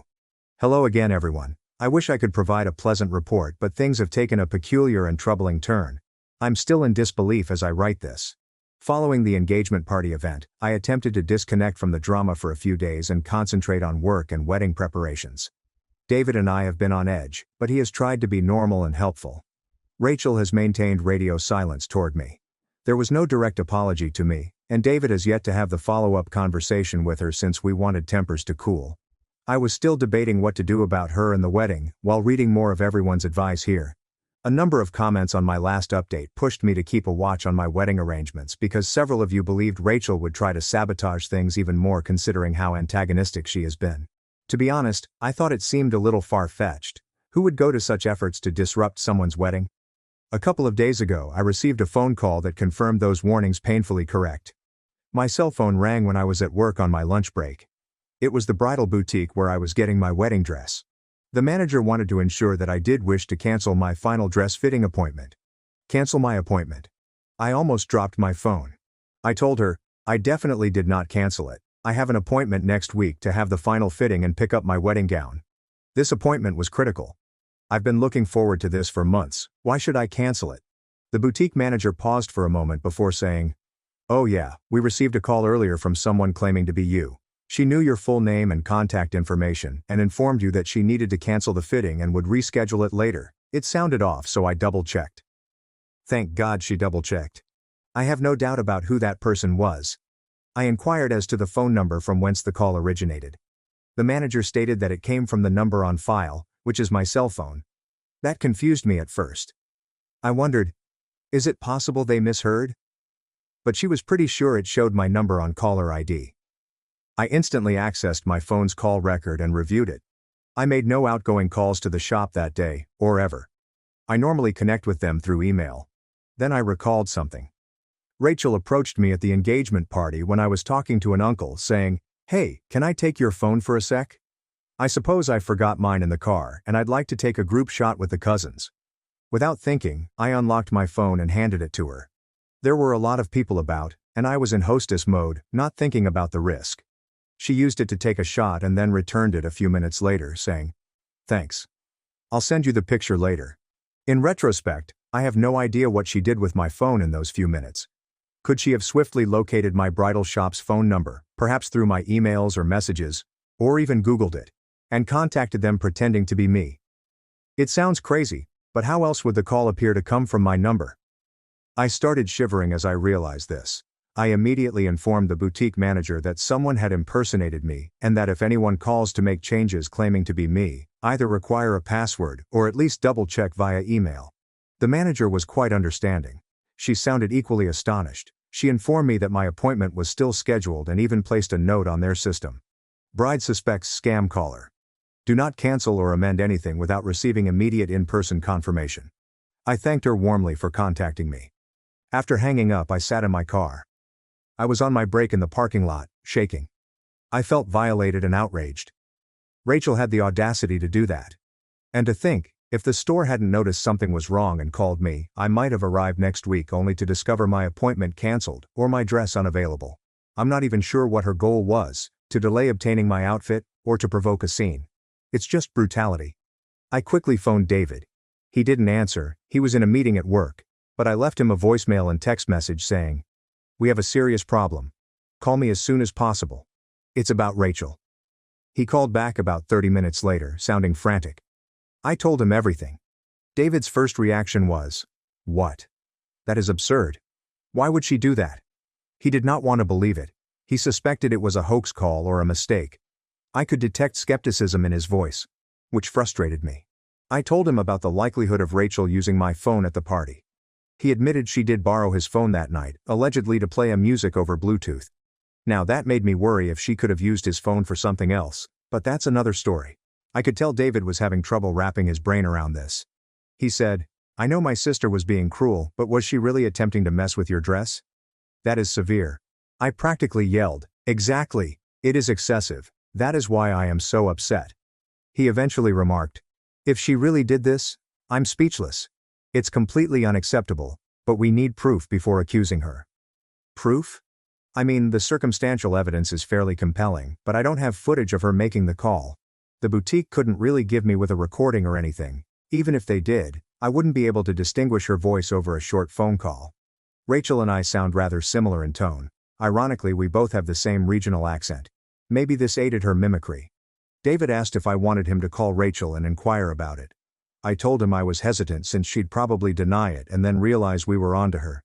Some Reddit users suggested not tipping off a saboteur until you'd secured everything, so I encouraged David to hold off confronting her until we took some safeguards. I half expected him to disagree, but instead he agreed. When he heard how distraught I was, I believe he began to realize how serious the situation was. That evening, we sat down together and devised a plan, most of which was inspired by suggestions I received in Reddit comments. So, thank you all. Step 1. Secure all vendors. I spent the next day calling all of our wedding vendors and service providers to double-check our plans. I chatted with our caterer, venue planner, florist, photographer, DJ, and cake baker. I informed each of them that no changes or cancellations would be tolerated unless I or David personally showed there with ID or provided a pre-agreed password over the phone. Everyone was quite understanding. Wedding vendors have witnessed a lot.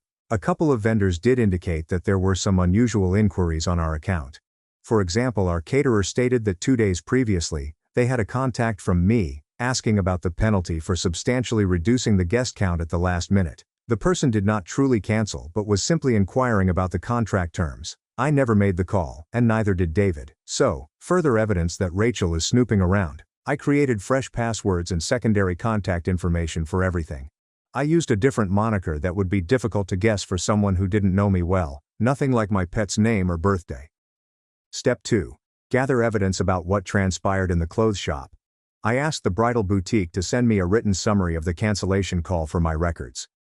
The manager stated in writing that on day at time, they received a phone call from someone pretending to be me, using my phone number, and requested that the appointment be cancelled. It's not hard evidence of Rachel, but it is documentation of the incident. David was present to assist me with calls, and I believe by the conclusion of this, he was beginning to understand the gravity of what was happening.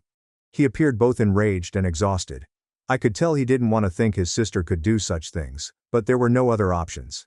He continued to shake his head, saying quietly, "I can't believe she's doing this. This is extremely psycho."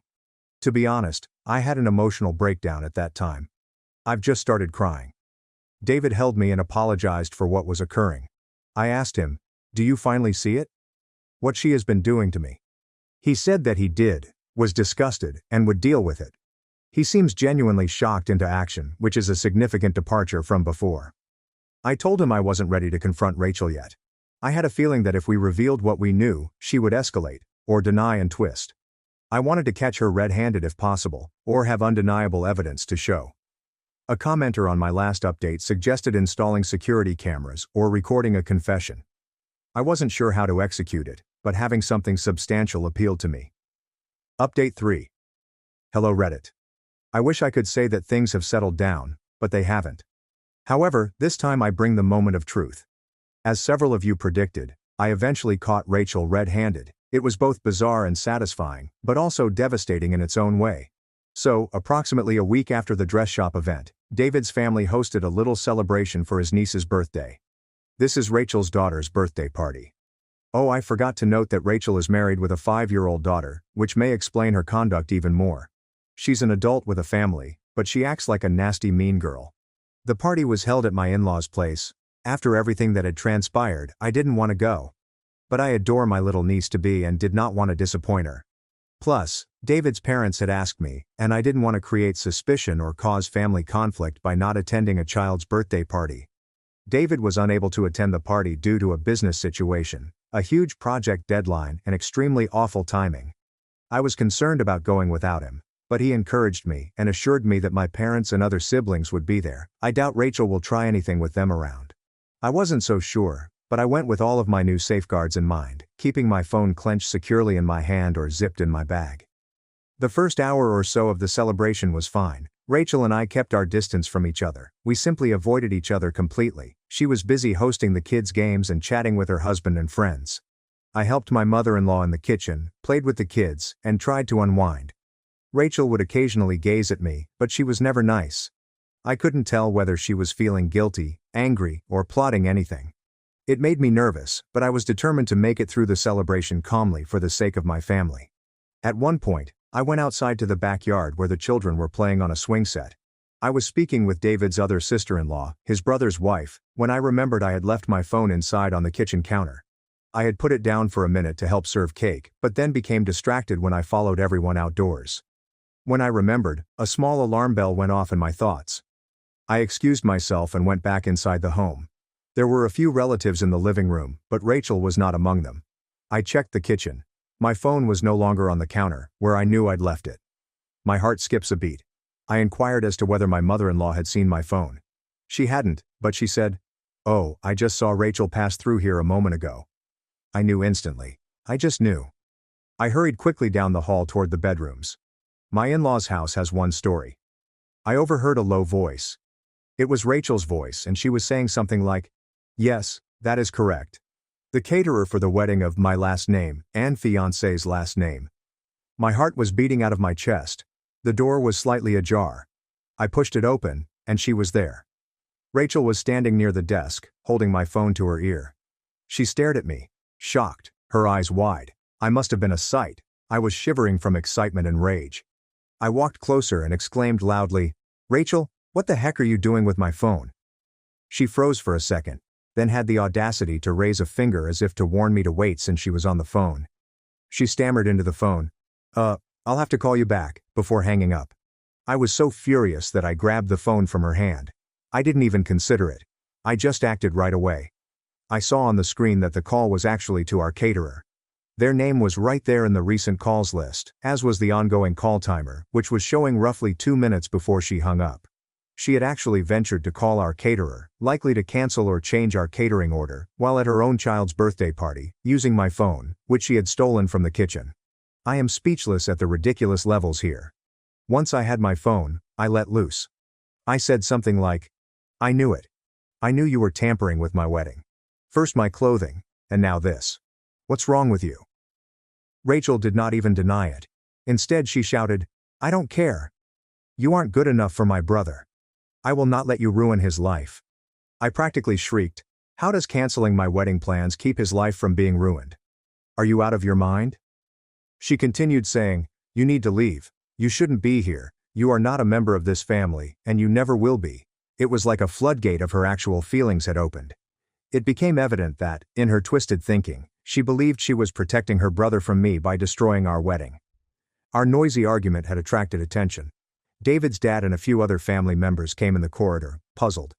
My mother-in-law was like, "What's going on?" I turned to them and said, "Rachel is undermining our wedding. She literally used my phone to attempt to cancel our caterer." Rachel yelled, "She's lying." Despite the fact that I was holding the evidence and waving it about, my phone still showed the caterer's number on the screen. She then changed tactics and said, "I was assisting you. I was just making a brief call to check on something for you." I yelled back, "Check what exactly? How much can you muck things up?" The situation was chaotic. My father-in-law sharply told us both to relax and asked for the phone. I handed him my phone and told him to look at the last phone number. "It is the caterer. I didn't make the call. She did." He looked at the phone and saw the number and name, which we had saved as the caterer's name. I'll never forget how he gazed back at Rachel. It was a combination of shock and disappointment. My mother-in-law appeared to catch on and gasped, covering her lips. She asked Rachel, "Did you really?" Rachel burst into tears at this time, not sure if she was angry or just upset at being discovered. She said something like, "Fine. Yes, I attempted to cancel several things for his own good. This wedding should not happen." There were more raised voices throughout. My father-in-law told Rachel to follow him into the other room right now. My mother-in-law attempted to console the crying children, who had fled inside due to the loud noise. The family members were all either surprised, silent, or rushing the kids back outside to play. It was quite awkward and tense. I was fighting back tears. I realized I didn't want to be there any longer. I walked straight out the front door, got into my car, and drove away. In retrospect, I probably should have stayed to gently explain to my in-laws what had happened, but I was in full fight-or-flight mode, and flight prevailed. As soon as I drove away, I fell into tears and cried all the way home. I texted David one message. I caught Rachel in the middle of canceling our wedding plans. I left the party. Call me as soon as you can. He was already trying to call me since he had a bunch of missed calls from the caterer on his phone. The caterer had attempted to call him when they were abruptly disconnected from me, most likely to confirm what Rachel was telling them. David had put 2 and 2 together and left work early, desperately attempting to contact me.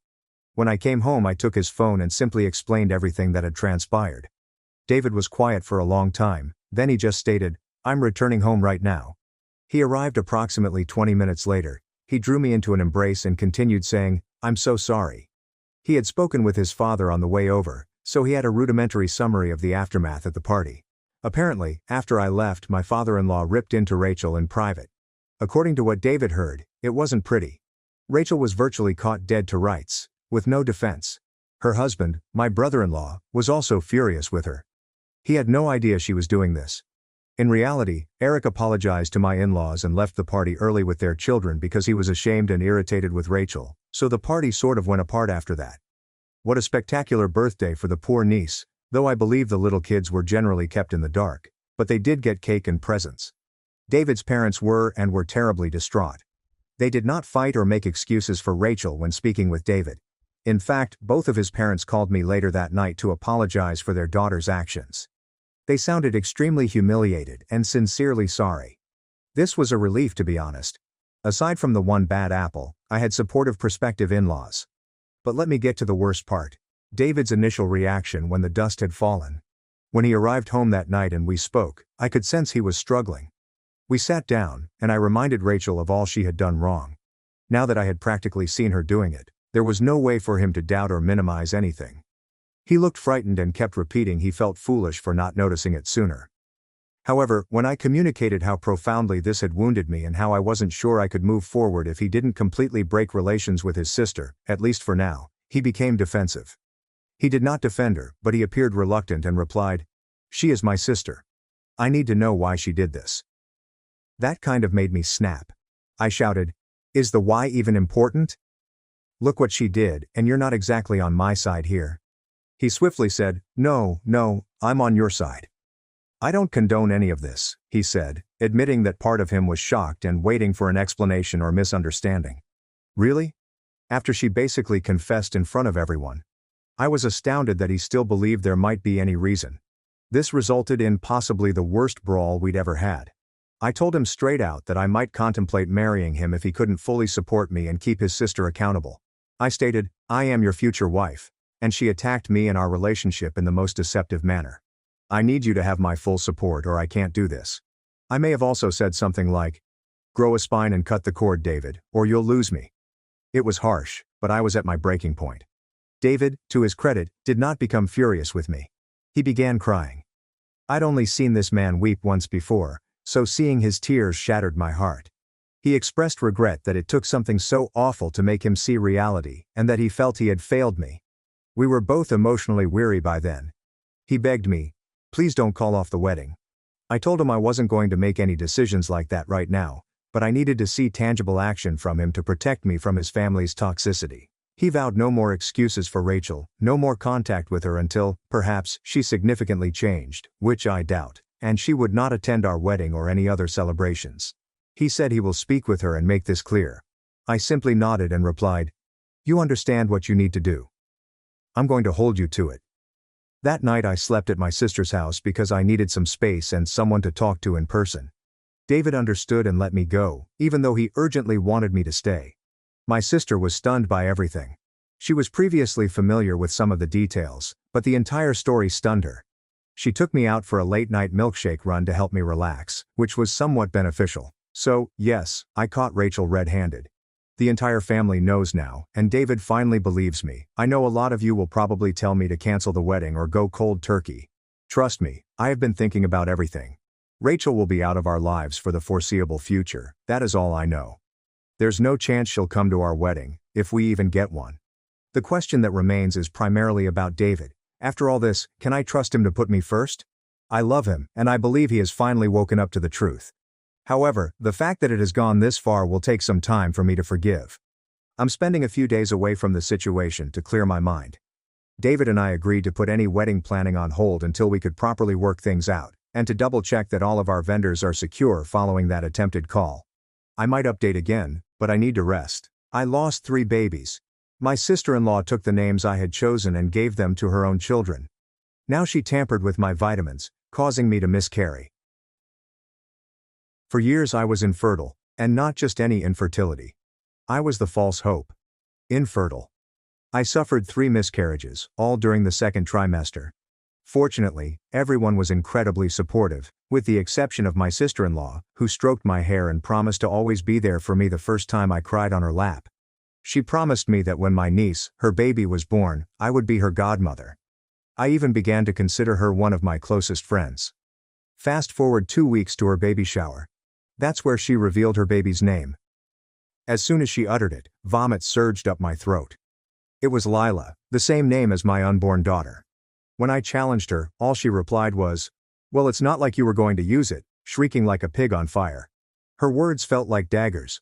When my husband came over and asked what was going on, I informed him, but instead of getting angry, he laughed. Men can be fairly naive at times. So I waited until we were in the car driving home to re-explain the problem.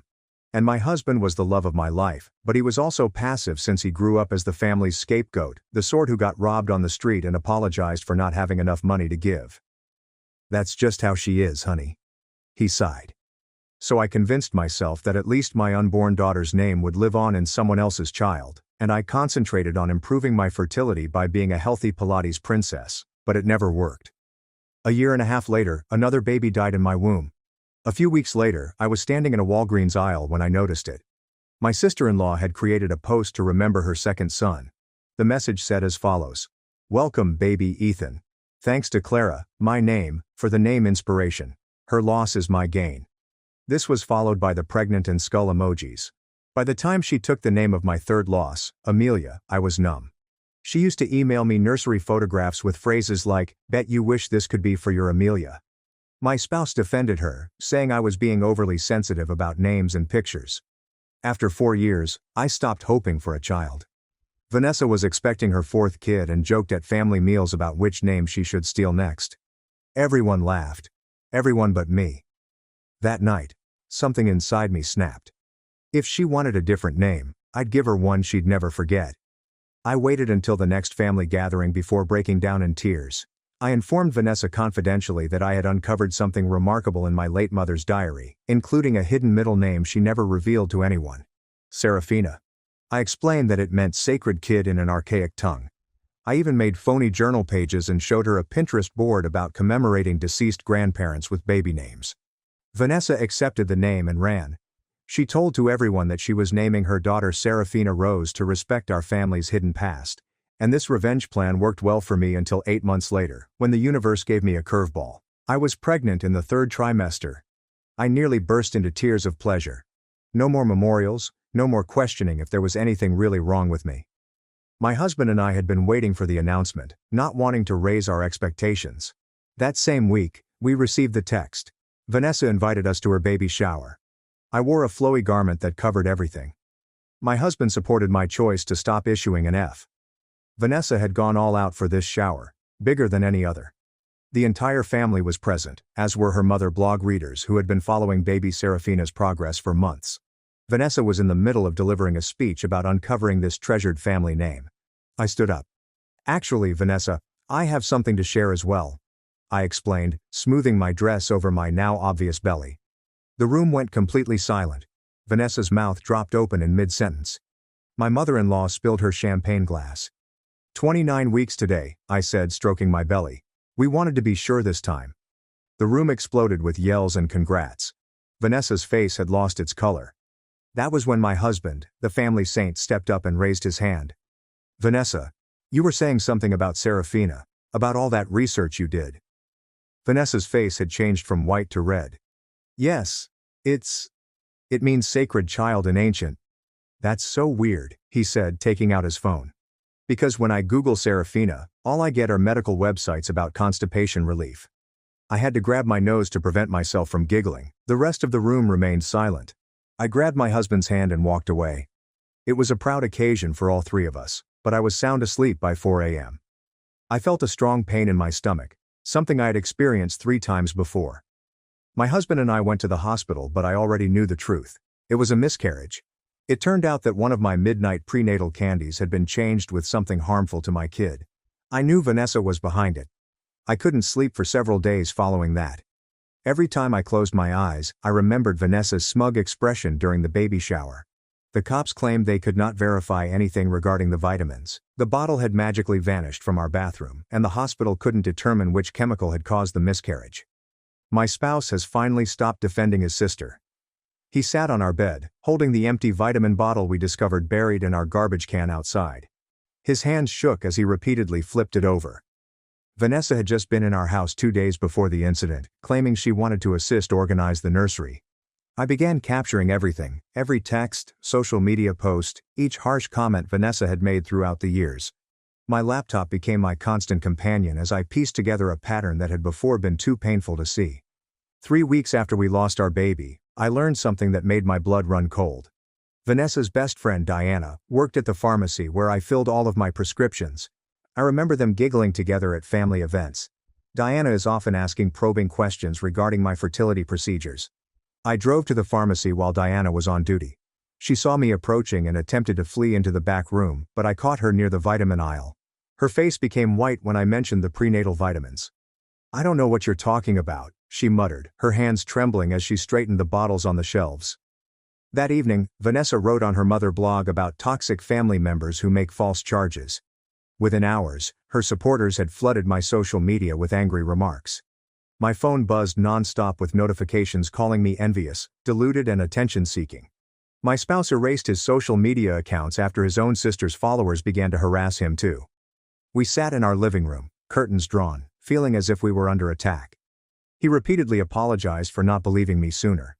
He had tolerated Vanessa's antics for many years. The next family supper was held at Vanessa's residence. We almost didn't go, but my mother-in-law contacted my husband in tears, pleading with us not to let this ridiculous mistake break the family apart. Despite my better judgment, we went. Vanessa had intentionally put baby Serafina's bassinet in the center of the dining room. Every time I looked up from my plate, I noticed the name embroidered on the blanket. Vanessa continued saying that some individuals couldn't tolerate other people's happiness. During supper, Vanessa excused herself to nurse the baby. Her laptop was open on the kitchen counter, the screen still shining. I'm not sure what possessed me, but I found myself approaching it, pretending to collect more water. The browser was open to her email. My heart hammered as I noticed subject lines regarding fertility herbs and natural miscarriage cures. I instantly got out my phone, my hands shaking as I shot photo after photo of the screen. "What are you doing?" Vanessa's words pierced the air like a knife. I spun around with the phone still in my hand. She lunged for it, but I pulled back. We wrestled in the kitchen, her nails cutting into my wrist as she attempted to take my phone.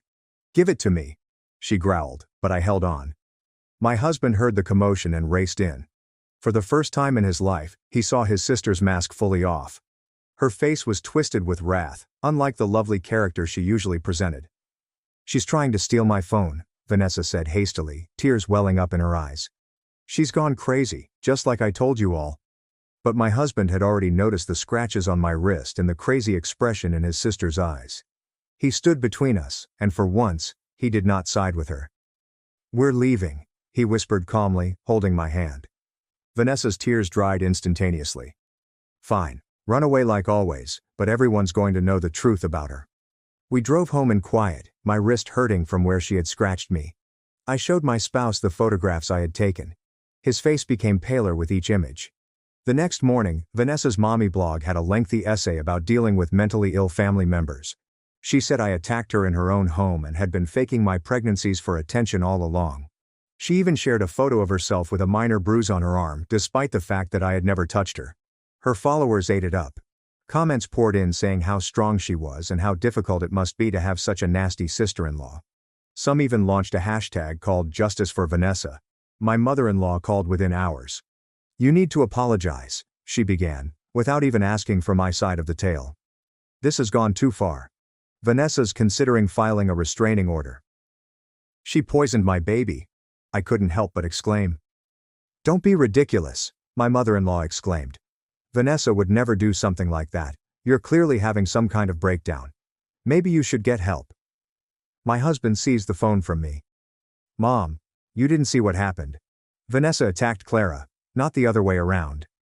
"Oh please," his mom scoffed. "You always take her side now."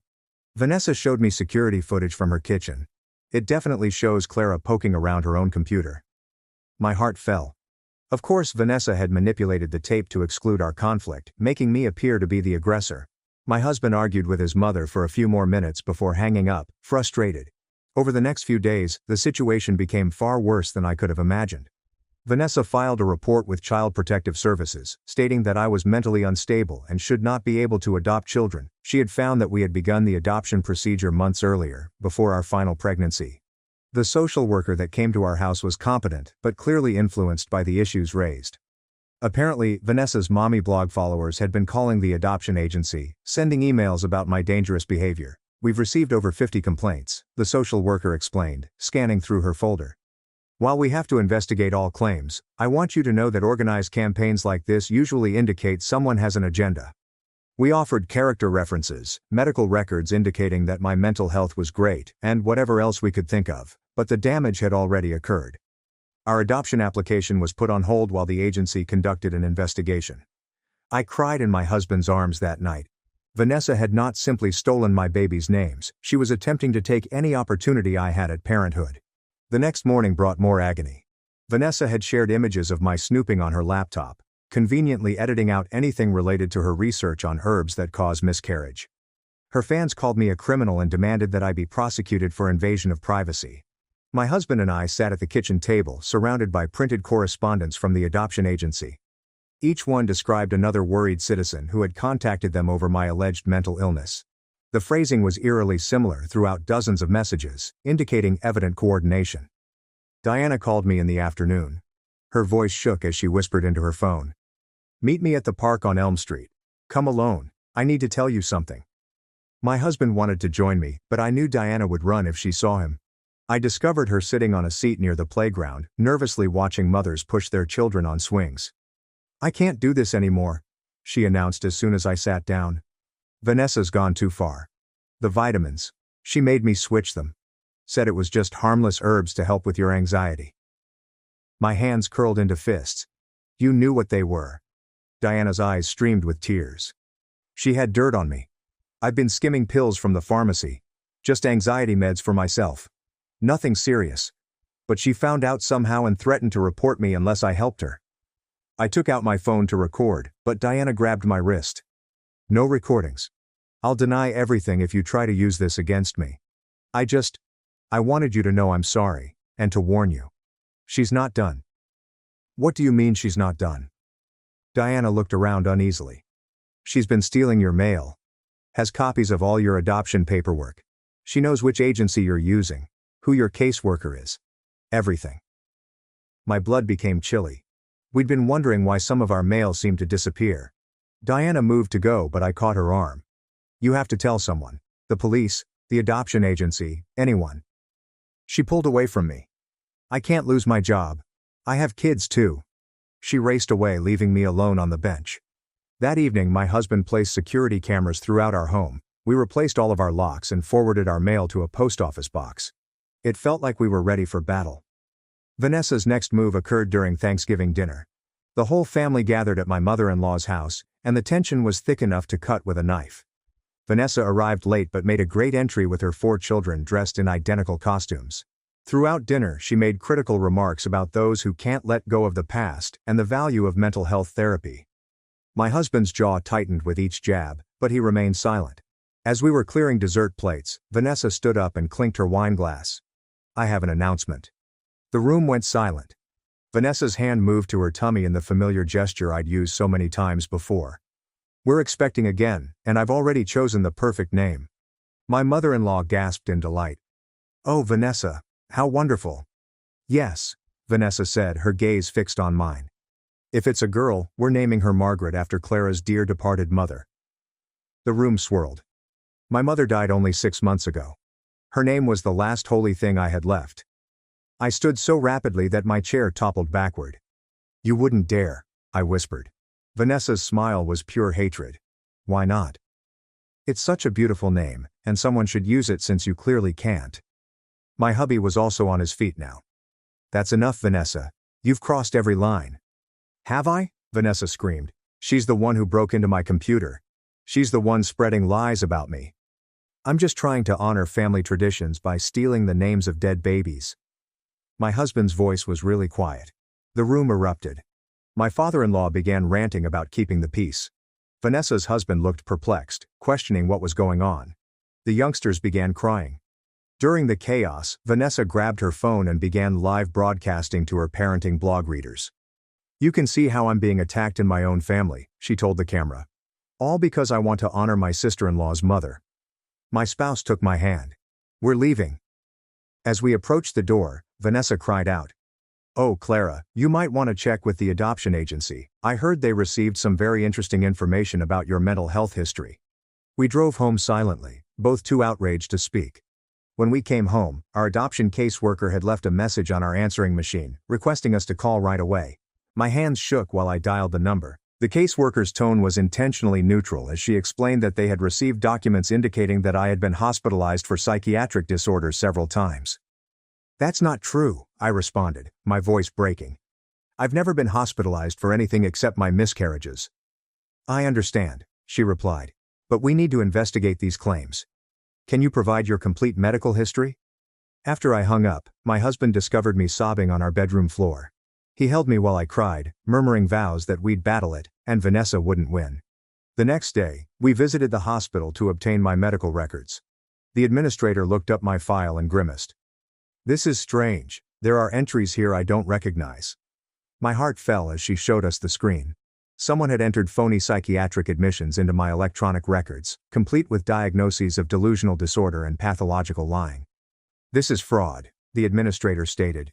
"We'll need to investigate how someone accessed our system." It took 2 weeks to have the false entries removed and identified as fraudulent. Vanessa increased the intensity of her campaign throughout this period. She made bogus social media accounts in my name and posted insane rants about wanting to kidnap other people's babies. She sent anonymous information to my employer regarding my mental instability. My spouse began taping everything. He bought a little camera to wear on his shirt and record every encounter with his family. His mother labeled him paranoid, but he didn't care. The breakthrough occurred from an unexpected source. Vanessa's eldest daughter, Lila, now 8 years old, called our house one evening when her parents were out. "Aunt Clara," she began quietly, "I need to tell you something. Mommy makes us lie about you." My husband promptly began recording as Lila described how her mother forced her and her brothers to tell people I was nasty to them, scared them, and spoke negative things about their family. "She practices with us," Lila added. "Makes us repeat the lies until we say them right. I don't want to anymore. You've never been mean to us." We kept the recording and added it to our expanding collection of evidence. However, Vanessa must have learned about Lila's call because the next day she posted about how I was manipulating innocent children and turning them against their mother. Her supporters were outraged, issuing death threats to my social media profiles. Someone released my work address online, and demonstrators came up at my office with posters accusing me of killing babies and preying on children. My supervisor called me into his office. "I know this is personal," said the man, "but it's affecting the company. Maybe you should take some time off until this blows over." I was effectively suspended from my job. Vanessa had destroyed my reputation, my work prospects, and my chances of adoption. But she was not yet satisfied. 2 weeks later, my husband's grandma turned 90. We discussed not going, but his grandma had always been good to me, and I didn't want to let her down. The gathering was held at a restaurant. We assumed neutral ground was safe. Vanessa came late as usual, ensuring that all eyes were on her.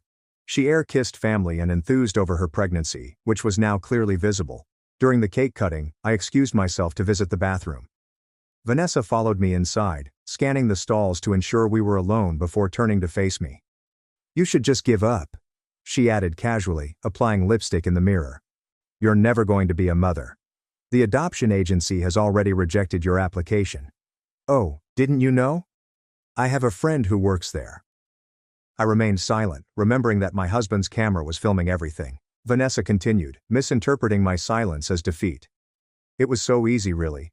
Diana at the pharmacy, my friend at the hospital who helped with your medical records, the social worker who owed me a favor. You never stood a chance." "Why?" I eventually inquired. "What did I ever do to you?" Vanessa's reflection smiled at me. "You married him. You took my brother away from me. He was supposed to always put me first. And then you came along with your fertility story, and suddenly he cared more about you than me. So you unalived my babies?" Vanessa laughed. "I didn't unalive anything. You did that all on your own. I just helped nature along with the last one. Consider it a favor. You're clearly not meant to be a mother." I walked out of the bathroom without saying anything, my heart hammering. We eventually got her confession on camera. However, when my husband checked the camera that night, the battery had inexplicably died just as Vanessa followed me into the toilet. We had nothing. Vanessa's husband then called my husband and requested a private meeting. We anticipated he would threaten us, but instead he appeared drained and beaten. "I found her journal," he explained, sliding a leather notebook across the table. "I wasn't snooping. It fell out of her purse. I think you need to see this." Vanessa's journal contained devastating information. Page after page described her plots to destroy me, her delight in each miscarriage, and her collaboration with Diana and others to sabotage my life. The entries about other family members she had targeted over the years, however, were particularly troubling. She poisoned her mother-in-law's cat when the woman advised her to postpone having children. She had disrupted her cousin's wedding by sleeping with the groom. She had gotten her college roommate expelled by putting drugs in her dorm room. "I don't know who I married," Vanessa's husband remarked, his voice breaking. "The kids. I'm filing for divorce. I'll testify about what I found if you need me to." We photocopied each page of the journal before returning it. We finally had real evidence. But Vanessa struck first. The next morning, police arrived at our home with a warrant.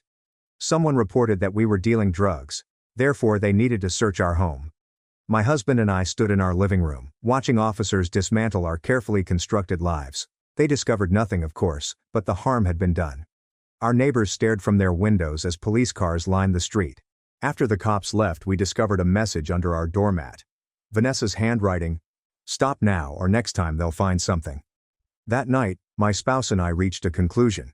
We'd take everything we had and force the family to face the truth about Vanessa once and for all. We held a family meeting at my mother-in-law's house, announcing that we had vital news to impart. Vanessa entered looking pleased, perhaps expecting us to proclaim our capitulation. Instead, my husband hooked up his laptop to the TV and started presenting our evidence. Vanessa's journal entries, computer photographs, and her husband's testimony, even Lila's taped confession to being forced to lie. The audience fell hushed as the evidence accumulated. Vanessa's expression ranged from arrogant to terrified to enraged. My mother-in-law gasped when we showed her the journal entry in which she poisoned the cat. "Mittens didn't just die," she said softly. Vanessa sprang to her feet. "This is all fake. They're trying to frame me because they're jealous of my perfect family." But her husband also stood up. "It's true. All of it. I've seen the original journal. Vanessa, you need help." The wall gave apart. Other family members began to share their own stories regarding Vanessa's harshness over time. Her pattern of behavior became clear. Vanessa's mask eventually shattered completely. She screamed at everyone, describing them as liars and traitors. She grabbed a vase and threw it against the wall, scattering shattered glass throughout the room. "You want to destroy me?" she yelled at me. "You barren witch. You'll never have what I have. Never." Her eldest kid, Ethan, began crying. "Mom, stop. You're scaring us."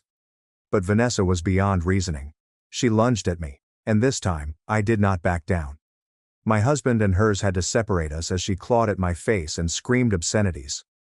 "I should have used something stronger in those vitamins," she said. "I should have made sure you could never even try again." The room became utterly still. Vanessa seemed to understand what she had just admitted. My father-in-law's voice was cold. "Get out of my house. Don't come back." Vanessa looked around the room at her family, including her children and husband. They all looked at her with dread and disdain. "Fine," she snarled. "But I'm taking my children." "No," her husband replied forcefully. "You're not. Kids, come here." All 4 children ran to their father, including baby Serafina in Lila's arms. Vanessa stood alone in the middle of the room. She departed without saying anything else, slamming the door behind her, having finally realized the repercussions of her conduct. The family sat in stunned quiet for a moment before my mother-in-law began to cry. "I'm so sorry," she wailed and reached for my hand. "I should have believed you. All those babies. I'm so sorry." The fallout was quick. Diana, fearful of losing her pharmacist license, spoke clean about swapping my vitamins. She produced receipts, text messages from Vanessa, and any other documentation required to substantiate what had occurred. Vanessa's husband sought emergency custody and a restraining order. The divorce proceedings referenced her journal as proof that she was an unfit mother. He also revealed that he had discovered searches on her computer for ways to cause miscarriage stretching back years. Vanessa's mother's site collapsed after someone published excerpts from her journal to her readers. The woman who had developed her reputation as the ideal mother was shown to be a calculated sociopath who poisoned family members and destroyed pregnancies. Within days, she had lost everything: her husband, children, relatives, and online followers. The adoption agency contacted to apologize and revive our application, emphasizing that the fake accusations would actually help our case by demonstrating our ability to overcome adversity. 3 months later, my husband and I were in a courthouse, finalizing the adoption of newborn twins. We christened them Amelia and Ethan, recovering the names Vanessa had taken. As we signed the documents, I reflected on the lengthy road that had gotten us here. Vanessa was facing criminal charges for vitamin tampering, but her lawyer was pressing for a plea agreement that included mental health treatment rather than jail time. Her children were prospering with their father, now free of their mother's harmful influence. Lila had resumed calling me Aunt Clara and asked if she might help babysit the twins when they were older. "I want to be a good big cousin," she'd explained, "not like my mom was a sister." As we drove home with our babies, my husband reached over and squeezed my hand. We survived Vanessa's fear campaign and emerged stronger. The twins gurgled in their car seats, and I smiled despite my tears. Vanessa had attempted to steal everything from me. However, in the end, she had simply stolen from herself. I had my family, my children, and my life back. And Vanessa had exactly what she'd always given others: the repercussions of her own brutality. The courthouse adoption ceremony concluded around midday. By 12:30, Vanessa was already causing problems.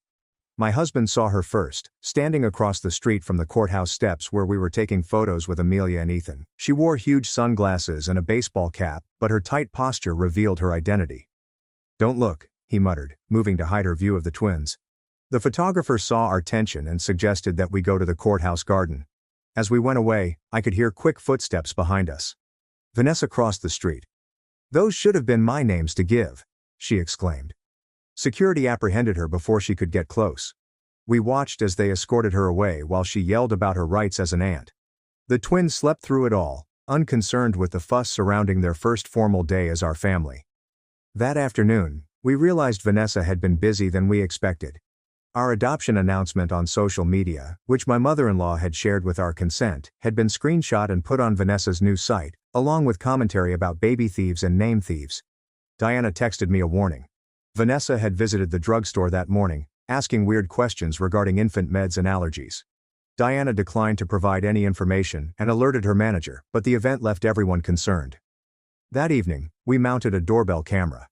My spouse also switched our pediatrician to one across town for safety reasons. The twins required their first checkup next week, and we weren't taking any chances. Vanessa's husband called the following day with distressing news.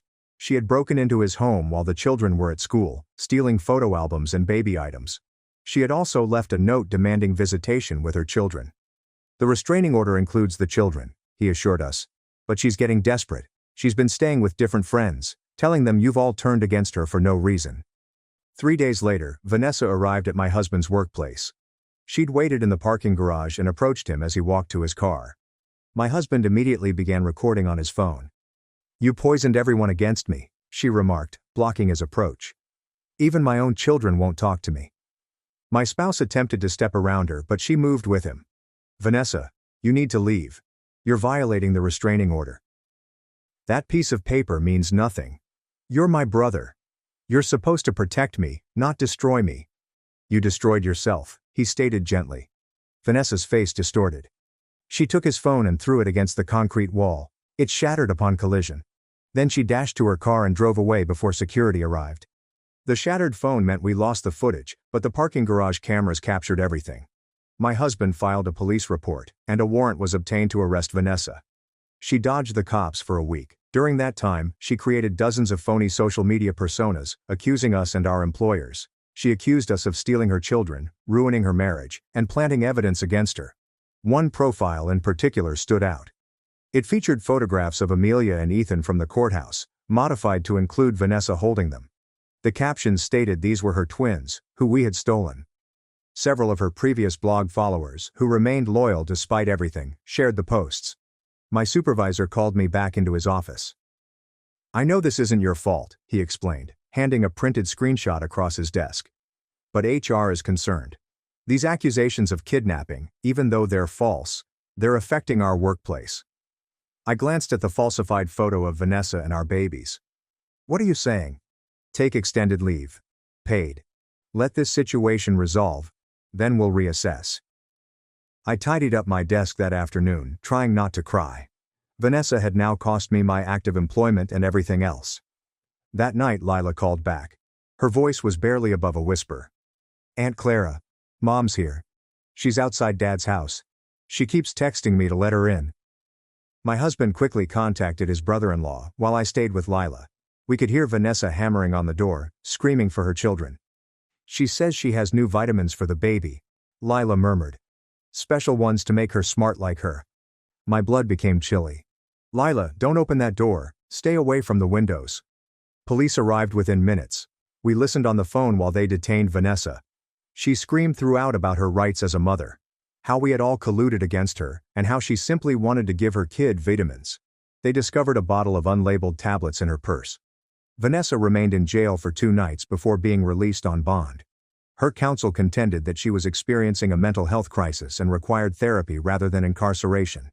The judge granted bail with conditions. She had to wear an ankle monitor and avoid all family members. The pills tested positive for a moderate sedative, which is not immediately harmful but entirely improper for an infant. It was enough to charge her with attempted child endangerment. Vanessa's old acquaintances began to distance themselves as the reality became increasingly apparent. Nora, the woman who had been housing Vanessa, called me directly. "I'm sorry," Nora said. "I believed her stories about you, but then I caught her in my medicine cabinet at 3 a.m., going through my prescriptions. When I confronted her, she said she was just looking for aspirin." "But you don't believe her," I concluded. "No, and there's more. She's been using my computer to create those fake profiles. I have screenshots of everything." Nora provided us dozens of screenshots of Vanessa's activities, including creating bogus identities, manipulating images, and orchestrating harassment campaigns. It was all documented, time-stamped, and indisputable. We added it to our evidence file, which had grown large enough to fill a banker's box. My husband sorted everything chronologically in preparation for the criminal trial. Meanwhile, we centered on our new life with the twins. They were prospering, gaining weight and beginning to smile. Amelia had my husband's eyes, while Ethan had my stubborn chin. Every milestone seemed like a victory that Vanessa couldn't steal. The adoption agency called for a follow-up visit. The social worker that arrived was the same one who looked into Vanessa's fraudulent accusations. She smiled when she noticed how well the twins were doing. "I want to apologize again for the investigation," she added, watching Amelia grab my finger. "It's clear now that those complaints were malicious." "We understand you had to follow protocol," my husband replied. "Yes, but I want you to know we flagged Vanessa's name in our system. If she ever tries to adopt or interfere with another adoption, we'll know immediately." It was a minor comfort, but we welcomed whatever protection we could get. Vanessa's next action was made through her lawyer. She was suing for grandparent rights, alleging we were depriving her of her rightful bond with the twins. The lawsuit was bogus. She wasn't their biological grandma and had no standing, yet we still had to react. Our lawyer laughed as he read the filing. "She's grasping at straws. No judge will even hear this case." He was correct. The action was dismissed within a week. But Vanessa did not stop there. She began showing up at places she knew we'd be: the grocery store, the park, the pediatrician's office, always staying just far enough away to avoid violating the restraining order's distance limit while remaining close enough to make her presence known. One afternoon at the park, she sat on a bench 50 feet away and stared at us the entire time. Other parents observed and moved their kids away from her. When a worried mother asked if we knew her, I simply told her that we had a restraining order against her. Word immediately circulated around the playground. Vanessa must have realized her efforts were ineffective since she changed strategy. She began sending letters to our home through her lawyer, stating that she wanted to reconcile. Each letter featured veiled threats concealed inside rhetoric of forgiveness and family reconciliation. "I forgive you for turning my family against me," one letter stated. "I'm willing to move past the lies you've spread if you'll just let me be part of the twins' lives. They need their aunt. Don't make me prove how much." We delivered every letter to our lawyer and the police. The investigator in charge of the case informed us that they were creating a strong harassment case on top of the existing charges. Diana followed up again, this time with more details. "Vanessa's been texting me from different numbers," she complained, "offering me money to get information about your prescriptions. I've blocked every number, but they keep coming." She sent us the screenshots. Vanessa was promising progressively enormous sums, which we knew she didn't have because her husband had frozen their joint funds during the divorce. The divorce processes were moving fast. Vanessa's husband had been granted full custody, and she was only allowed supervised visits at a court-appointed institution. She had only made one visit, he said. She spent the entire time telling the kids that everyone was lying about her, and hasn't returned since. "The kids are in therapy," he explained over a coffee meeting. "Lila especially. She feels guilty for telling you about the lies. I keep explaining she did the right thing." We assured him that we would be pleased to chat to Lila whenever she needed comfort. The poor youngster had been bearing the brunt of her mother's manipulation for years. Vanessa's biggest blunder yet occurred 2 months after the adoption. She was able to be hired at a daycare center in the next town by using her maiden name and somehow passing the background check before her charges were fully processed. We only discovered out after another mother recognized her from the mommy blog drama and informed daycare administration. They fired her right away and reported the event to Child Protective Services. This infraction of working with children while being investigated for child endangerment added another offense to her long list. Her lawyer abandoned her as a client due to irreconcilable differences in legal strategy. Vanessa represented herself on the next hearing. She arrived wearing an ill-fitting suit, her hair unkempt, and black circles under her eyes. She went on for 20 minutes about conspiracy theories and family treachery before the court cut her off. "Miss Vanessa," the judge declared severely, "you need proper legal representation. I'm appointing you a public defender." "I don't need help," Vanessa insisted. "I just need people to listen to the truth." "The truth according to whom?" the judge inquired. "According to me. I'm the victim here." The judge ordered Vanessa to have another hearing and a psychiatric evaluation. She stormed out of court, ranting about unfairness. In the parking lot, she confronted us again. This time, my husband and I were prepared. We both had our phones recording as she approached. "Enjoy them while you can," she growled, pointing to the twins in their car seats. "You think you've won, but I know things. I know which formula you buy, which diapers you use, where you take them for walks." "Vanessa, you're being recorded," my husband explained quietly. "And you're violating the restraining order." She laughed crazily. "Restraining order? You mean that joke of a paper? I've violated it a dozen times. Following you is easy when you're so predictable." "Thank you for the confession," I said as the recording ended. Her face became white when she understood what she had done. She turned and dashed to her car, but court security was already approaching. They detained her until the police arrived. This time, the bail was revoked. Vanessa would be in jail awaiting her trial. The judge highlighted her confession to several restraining order violations and the developing pattern of behavior as reasons for her detention. Her husband brought the kids to see us a week following Vanessa's detention. It was their first time seeing the twins in person. Lila was nice and sweet to them, although Ethan and the other youngsters were curious but cautious. "Mom's in jail?" Tiny Ethan asked his father. "Yes, buddy, she made some bad choices." "Is it our fault?" Amelia inquired, her 7-year-old face wrinkled with concern. "No, sweetheart, nothing Mom did is your fault. She's sick in her mind and needs help." The children appeared to accept this explanation. They played with the twins' toys and helped give them bottles. It was a peek of what family reunions may have been like if Vanessa hadn't ruined them with her jealously. My mother-in-law arrived later that week. She had aged years in the last few months, the stress of Vanessa's deeds weighing heavily on her. "I failed her somehow," she muttered as she watched the twins fall asleep. "I must have. Normal people don't do what she did." "Mental illness does not mean you failed as a parent," my husband reassured her softly. "Vanessa made choices, bad ones, that's on her, not you." We spent the afternoon going through old photo albums for images of Vanessa as a child, smiling and appearing normal. My mother-in-law pointed out moments that she now recognizes as warning flags. Vanessa's fury after losing a game, her manipulation of younger cousins, and the inexplicable illness of a classmate who had challenged her for class president. "I've always made excuses," my mother-in-law revealed. "Said she was competitive, driven. I never wanted to see what was really there." The criminal trial was scheduled for 6 months out. Vanessa's public counsel attempted to create an insanity defense, but the prosecutor was confident. Diana's testimony, the journal entries, and Vanessa's own documented confessions all provided overwhelming evidence. We eased into our new routine. We went to the park without looking behind us. Doctor's appointments without worry of interference. Vanessa's name was rarely mentioned during family dinners. Every day the twins grew, and their personalities emerged.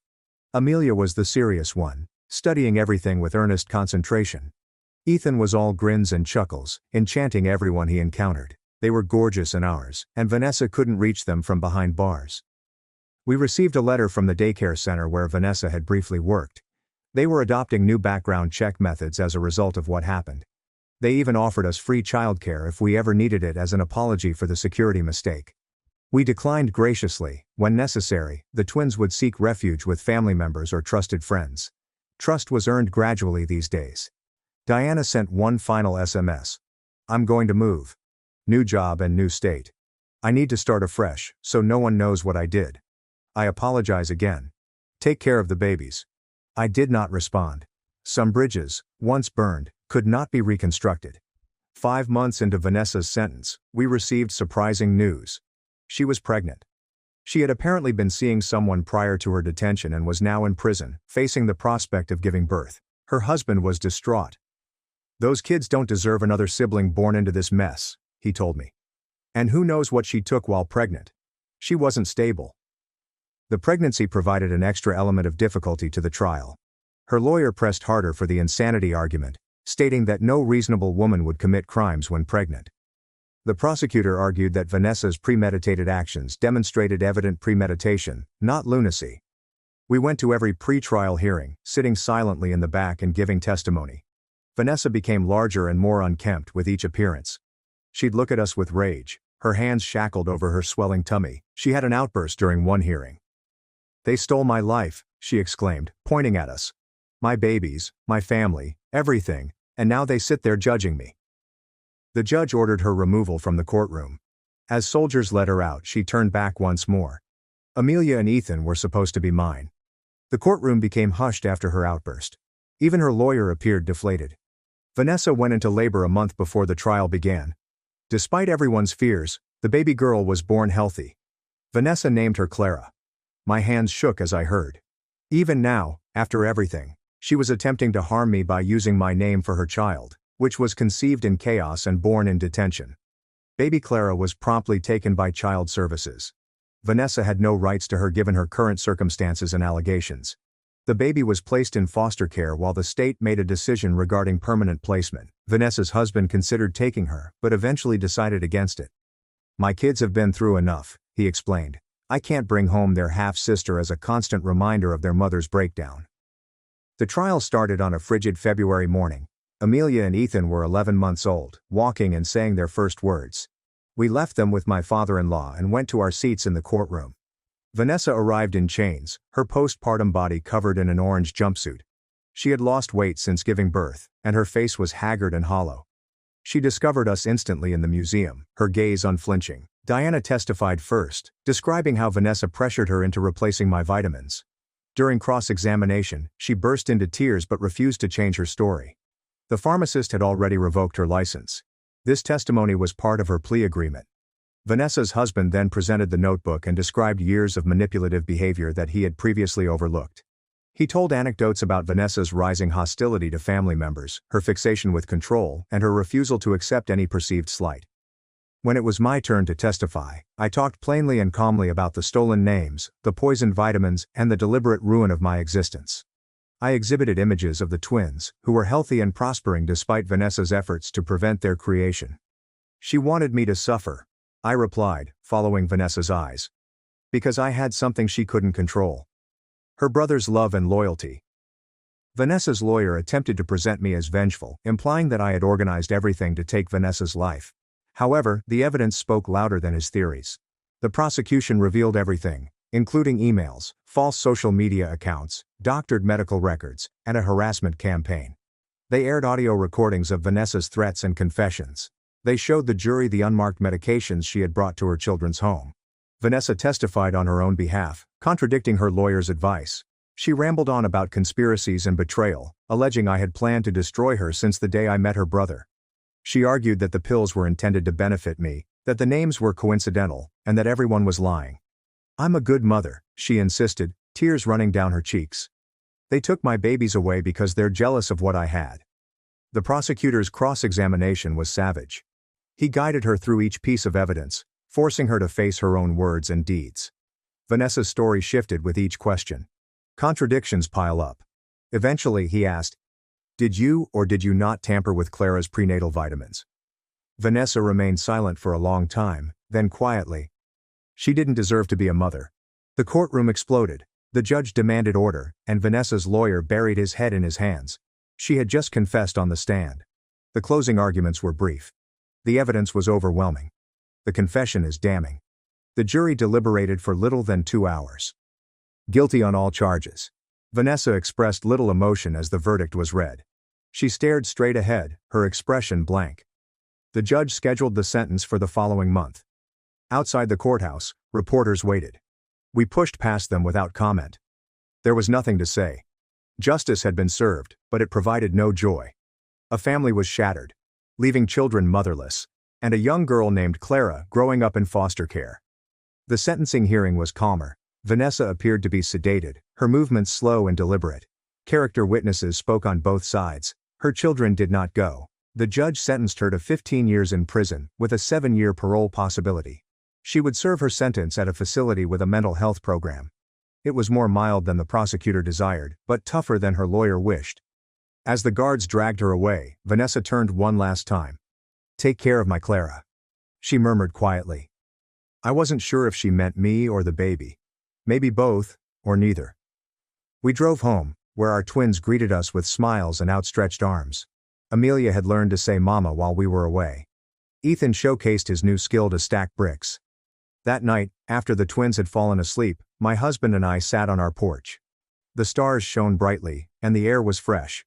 We did not discuss the trial, Vanessa, or the years of misery. We just sat together, breathing peacefully. 2 weeks later, we received a call from Child Services. Vanessa's baby Clara need a permanent placement. Would you consider adopting her? My husband and I exchanged glances before turning to our twins, who were playing on the floor. Amelia was attempting to feed Ethan a toy vehicle while he giggled. They were so cheerful and naive. "We'll think about it," I informed the social worker. That night we spoke for hours. Can we raise Vanessa's child? Could we look at her every day without seeing her mother? Could we deny an innocent baby a loving home based on who gave birth to her? In the end, love won. 3 months later, our family welcomed baby Clara. We kept her initial name, but gave her a new middle name: Hope. Vanessa's children were frequent visitors. They cherished all 3 newborns, particularly Lila, who took her job as the elder relative seriously. Their father began dating a kind woman who treated the children properly. Healing was slow but ongoing. My mother-in-law found tranquility as a grandma. She cared for all of the children equally, making up for lost time. She never addressed Vanessa unless specifically asked, and then only briefly. "She's getting help," was all she said. That's what matters now. I went back to work when the twins turned 2. My manager welcomed me back with a raise, recognizing how skillfully I handled a tough circumstance. My coworkers hosted a modest party, replete with baby images on my desk. Life has settled into a new routine. 3 youngsters under 3 created wonderful pandemonium. Clara developed a completely different appearance than her biological mother. All brilliant grins and a loving nature, the twins welcomed her as their sister without hesitation. As they developed, we taught them the truth in age-appropriate ways, about complicated families, mental illness, choosing love over hate, and how those who should love you can't always do so, but that doesn't mean you're unlovable. Diana only wrote once, and it was a lengthy apologetic letter with information on her new life. She was in therapy, working at a hospital, and attempting to make atonement for her decisions. I wrote back once and wished her well. Some forgiving requires time.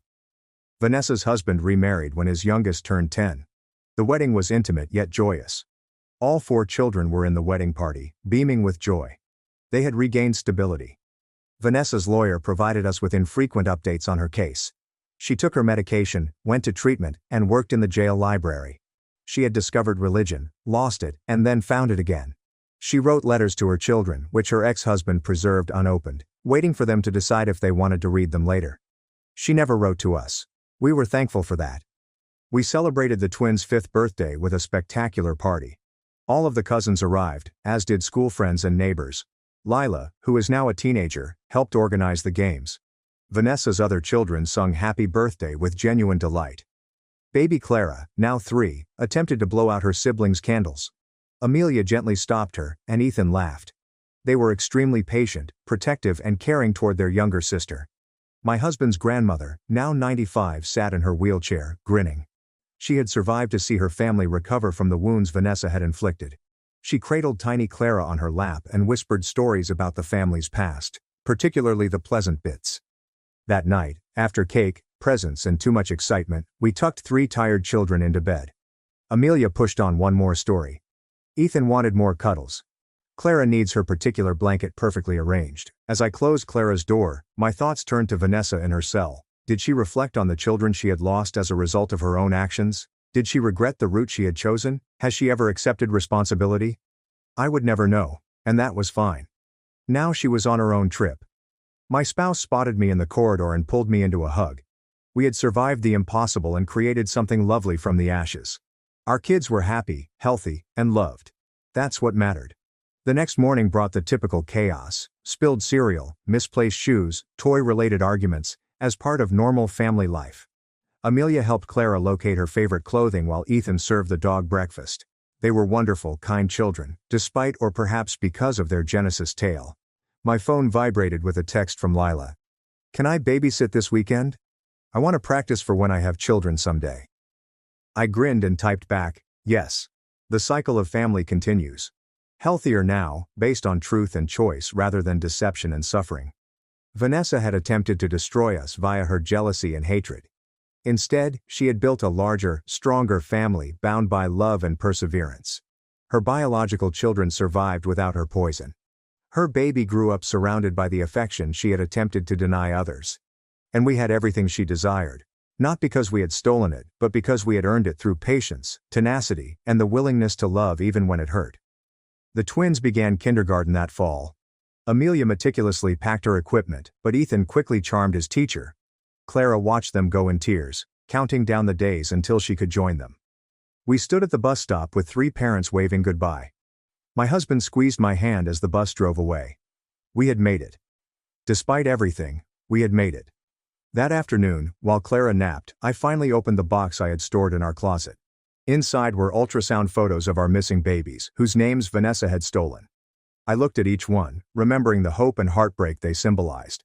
Then I added new photos of Amelia, Ethan and Clara playing together. Life comes from loss, joy from sorrow, and family from the ashes of another's devastation. I closed the box and stored it away. The past was honored, but not dwelled on. The present demanded far too much attention, love, and life to waste time fantasizing about what may have been. Clara was awake downstairs, screaming out for snacks. I went down to meet her, prepared for whatever happened next. We had weathered Vanessa's worst. Everything else was just life, chaotic, wonderful, and ordinary. My wife believed her best friend's lie that I cheated and left me. When the truth came out, it was too late to save the trust. I'm 35 and recently finalized my divorce from my wife Claire. We were together for 6 years and married for 2. Looking back, I think I should have seen this train crash coming. Honestly, the warning signs were there from the beginning, but I ignored them because, well, I loved her, or so I thought. Vanessa, Claire's best friend, was the label given to the flaws in our relationship. Have you ever met someone and immediately realized they had bad news? That was Vanessa. She was loud, self-centered, and constantly wanted to be the focus of attention. From the moment I met her, I felt like she was sizing me up, looking for something to use against me. But Claire couldn't see it. She saw Vanessa as her college ride or die, someone who had been there through it all. I thought, fine, I'll tolerate her because she's important to Claire. But Vanessa understood how to push buttons. During our wedding planning, things began to go wrong quickly. I proposed to Claire after 3 years of dating. We were already living together at the time, so it felt like a natural progression. She was ecstatic, as was I at first. Then Vanessa poked her nose in. It started little. She disliked our color palette, describing it as very plain. I let it go because nobody cares what colors we choose. Then she complained about the food, claiming that we needed vegan alternatives because half of the visitors would likely prefer them. There may have been 2 vegetarians in total. And then she insisted on walking down the aisle first, ahead of the bridesmaids. Yeah, you read that correctly. Vanessa wanted to do her own stroll down the aisle. Her argument was this: I've been there through every one of Claire's breakups, every hard moment in her life. This day is about celebrating the people who stood by her, not just the marriage. I assumed it was a prank at first. Who truly asks for that? But Claire merely nodded along. I could watch her cave in real time. I attempted to step in. I advised Claire. Look, this is our wedding, not a stage for Vanessa to perform on. Your sister's already your maid of honor, and that's enough. Claire became defensive, claiming I was making a huge deal out of nothing. Meanwhile, Vanessa acted as if I had insulted her entire existence. Wow, she replied. I didn't realize your fiancé was so controlling. That hurt, but instead of standing up for me, Claire folded. It's just one little thing, she explained afterward. If it makes her happy, what's the harm? So Vanessa had her grand entrance. She walked down the aisle as if it were her wedding. I could feel my parents' sideways glances from the front row, but I just gritted my teeth and smiled for the photos. I assumed that once we were married, this kind of nonsense would stop. Vanessa will have less say in our lives. A big mistake. Huge. Vanessa did not, as I had intended, fade into the background following the wedding. If anything, Mom grew more invested in our lives. Claire and I would be talking about our weekend plans, and Vanessa's name would come up like clockwork. Oh, I already told Vanessa she could join us, Claire would add. Or as another example. Vanessa thinks we should check out this restaurant instead. It was as if we couldn't make any decisions without her opinion. I attempted to bring it up gently with Claire at first. I replied, I like that you have a close friend, but I feel like Vanessa's a little too involved in our lives. Can we set some boundaries? Claire became defensive again. She's my best friend, she explained. I can't just shut her out. You don't understand how much she's done for me. Perhaps I did not understand. I wasn't present during the college years, breakups, or whatever. But I did realize that Vanessa didn't respect me or our marriage, and Claire was too preoccupied with their friendship to notice it. I hoped Vanessa wasn't trying to undercut me on purpose. Perhaps she was one of those folks who couldn't take a step back. But deep inside, I believe I knew better. Vanessa did not like me, plain and simple. And the more she injected herself into our life, the clearer it became. I'm not sure why I didn't put my foot down earlier. Maybe I thought it wasn't worth fighting. Perhaps I didn't want to risk driving Claire away. But that was my error. By remaining silent, I allowed Vanessa to believe she had the right to intervene in our marriage. It was too late for me to realize how deep her claws went. After about a year of marriage, Claire and I had finally settled into a pattern. Work, dating nights, weekend binge-watching of TV shows. Things were not perfect, but they were good. Peaceful even. That was until Vanessa walked up at our door, sobbing as if her entire world had fallen apart. It was Friday evening. Claire and I were going to make tacos and maybe watch a movie. I was about halfway through chopping onions when the doorbell rang. Claire went to retrieve it, and I could hear Vanessa screaming in the next several seconds. I looked around the corner, and there she was, clinging on Claire like a shipwreck survivor. She wore a duffel bag over her shoulder and had mascara streaming down her face. He left me, Vanessa sobbed. I can't do this alone. Claire brought her inside, giving me a look that said, we'll talk later. I stood there knife in hand, feeling as if I had fallen into a nightmare. Vanessa flopped down on our couch, babbling about how her 2-year boyfriend had dumped her unexpectedly. Claire sat next to her, holding her hand and nodded sympathetically. I remained in the kitchen, trying to focus on the tacos, but when Vanessa continued her theatrical tale, I couldn't help but overhear. Apparently, her boyfriend Tyler had completely surprised her by breaking up with her via text, since he felt they were not compatible. Vanessa, of course, argued that she had been the ideal girlfriend, and Tyler was simply an emotionally unavailable jerk. Do you have anywhere to stay tonight? Claire inquired gently. Vanessa sniffled and looked at me in the kitchen before saying, no, I can't go home to my parents. They'll just say, I told you so. And all my other friends are busy. I didn't know where else to go. I could see where this was going, and I was not pleased with it. Sure enough, Claire turned to me. Would it be okay if Vanessa stayed here for a few days, just until she gets back on her feet? What was I supposed to say? No, your best buddy cannot stay here, despite the fact that she is obviously a wreck. So I nodded and forced a smile. Yeah, of course. At first I tried to remain patient. Vanessa felt heartbroken. I got it. Breakups are the worst. For the first few days, I stayed out of her way and let Claire handle her. However, by the end of the week, it was evident that a few days would stretch into who knows how long. Vanessa wasn't simply staying with us. She was taking over. Claire and I had carefully kept the guest room nice and organized, but it had now become a catastrophe zone. Clothes were everywhere, on the floor, on the bed, and strewn over the chair. Empty coffee mugs and takeaway cartons accumulated on the bedside. It resembled a teenager's room after a horrible breakup, only Vanessa was 34.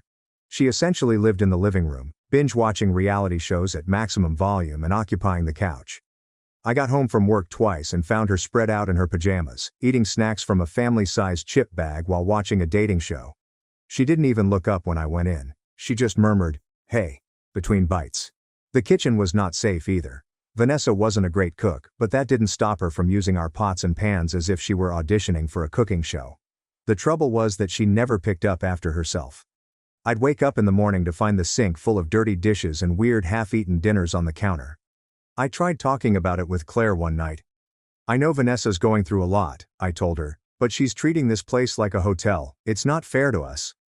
Claire seemed torn. I know it's frustrating, but she doesn't have anywhere else to go. She just needs a little more time. A little more time, I said. It's been 2 weeks. How much longer are we supposed to put up with this? Claire paused. I'll talk to her. However, her actions were ineffective. Vanessa altered the script, portraying herself as the victim. "I'm sorry if my presence is such a burden," she remarked dramatically, her eyes welling up with tears. "I'll leave if that's what you want." Claire, of course, hastened to comfort her. No, it's not like that. We just want to make sure you're okay." It was infuriating. Vanessa knew how to influence Claire, and she fell for it every time. The final straw came roughly a month in. One Saturday morning, I walked into the backyard to gather some equipment for a DIY project I was working on. To my amazement, I discovered my power drill, saw, and other tools spread about the patio. Vanessa was seated on the grass painting a pile of strange wooden fragments in brilliant neon colors. "What's this?" I inquired, pointing to the mess. She looked up, unperturbed. "Oh, it's for my therapy. My counselor suggested doing something creative to process my emotions." I blinked at her. "You went through my tools without asking." She shrugged. "I didn't think you'd mind." I was done. I stepped back inside and saw Claire in the kitchen. "She has to go," I stated firmly. "I'm not asking anymore." Claire looked at me, astonished by my tone. "What happened?" "She's treating this house like her personal playground. I'm done with it, Claire. I've been patient, but this isn't working. She needs to leave." Claire moaned and rubbed her temples. "Okay, I'll talk to her again." This time, I did not leave it up to Claire.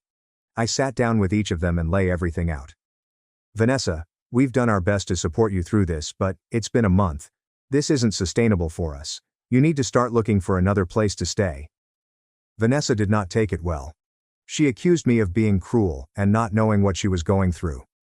"You're kicking me out when I'm at my lowest," she continued, staring at me. "Wow, what a great friend you are." I didn't let her remorse get to me. "I'm not kicking you out today, but you need to find somewhere else. We've given you plenty of time." Claire appeared torn, but for once, she did not agree with Vanessa. Vanessa left within a week.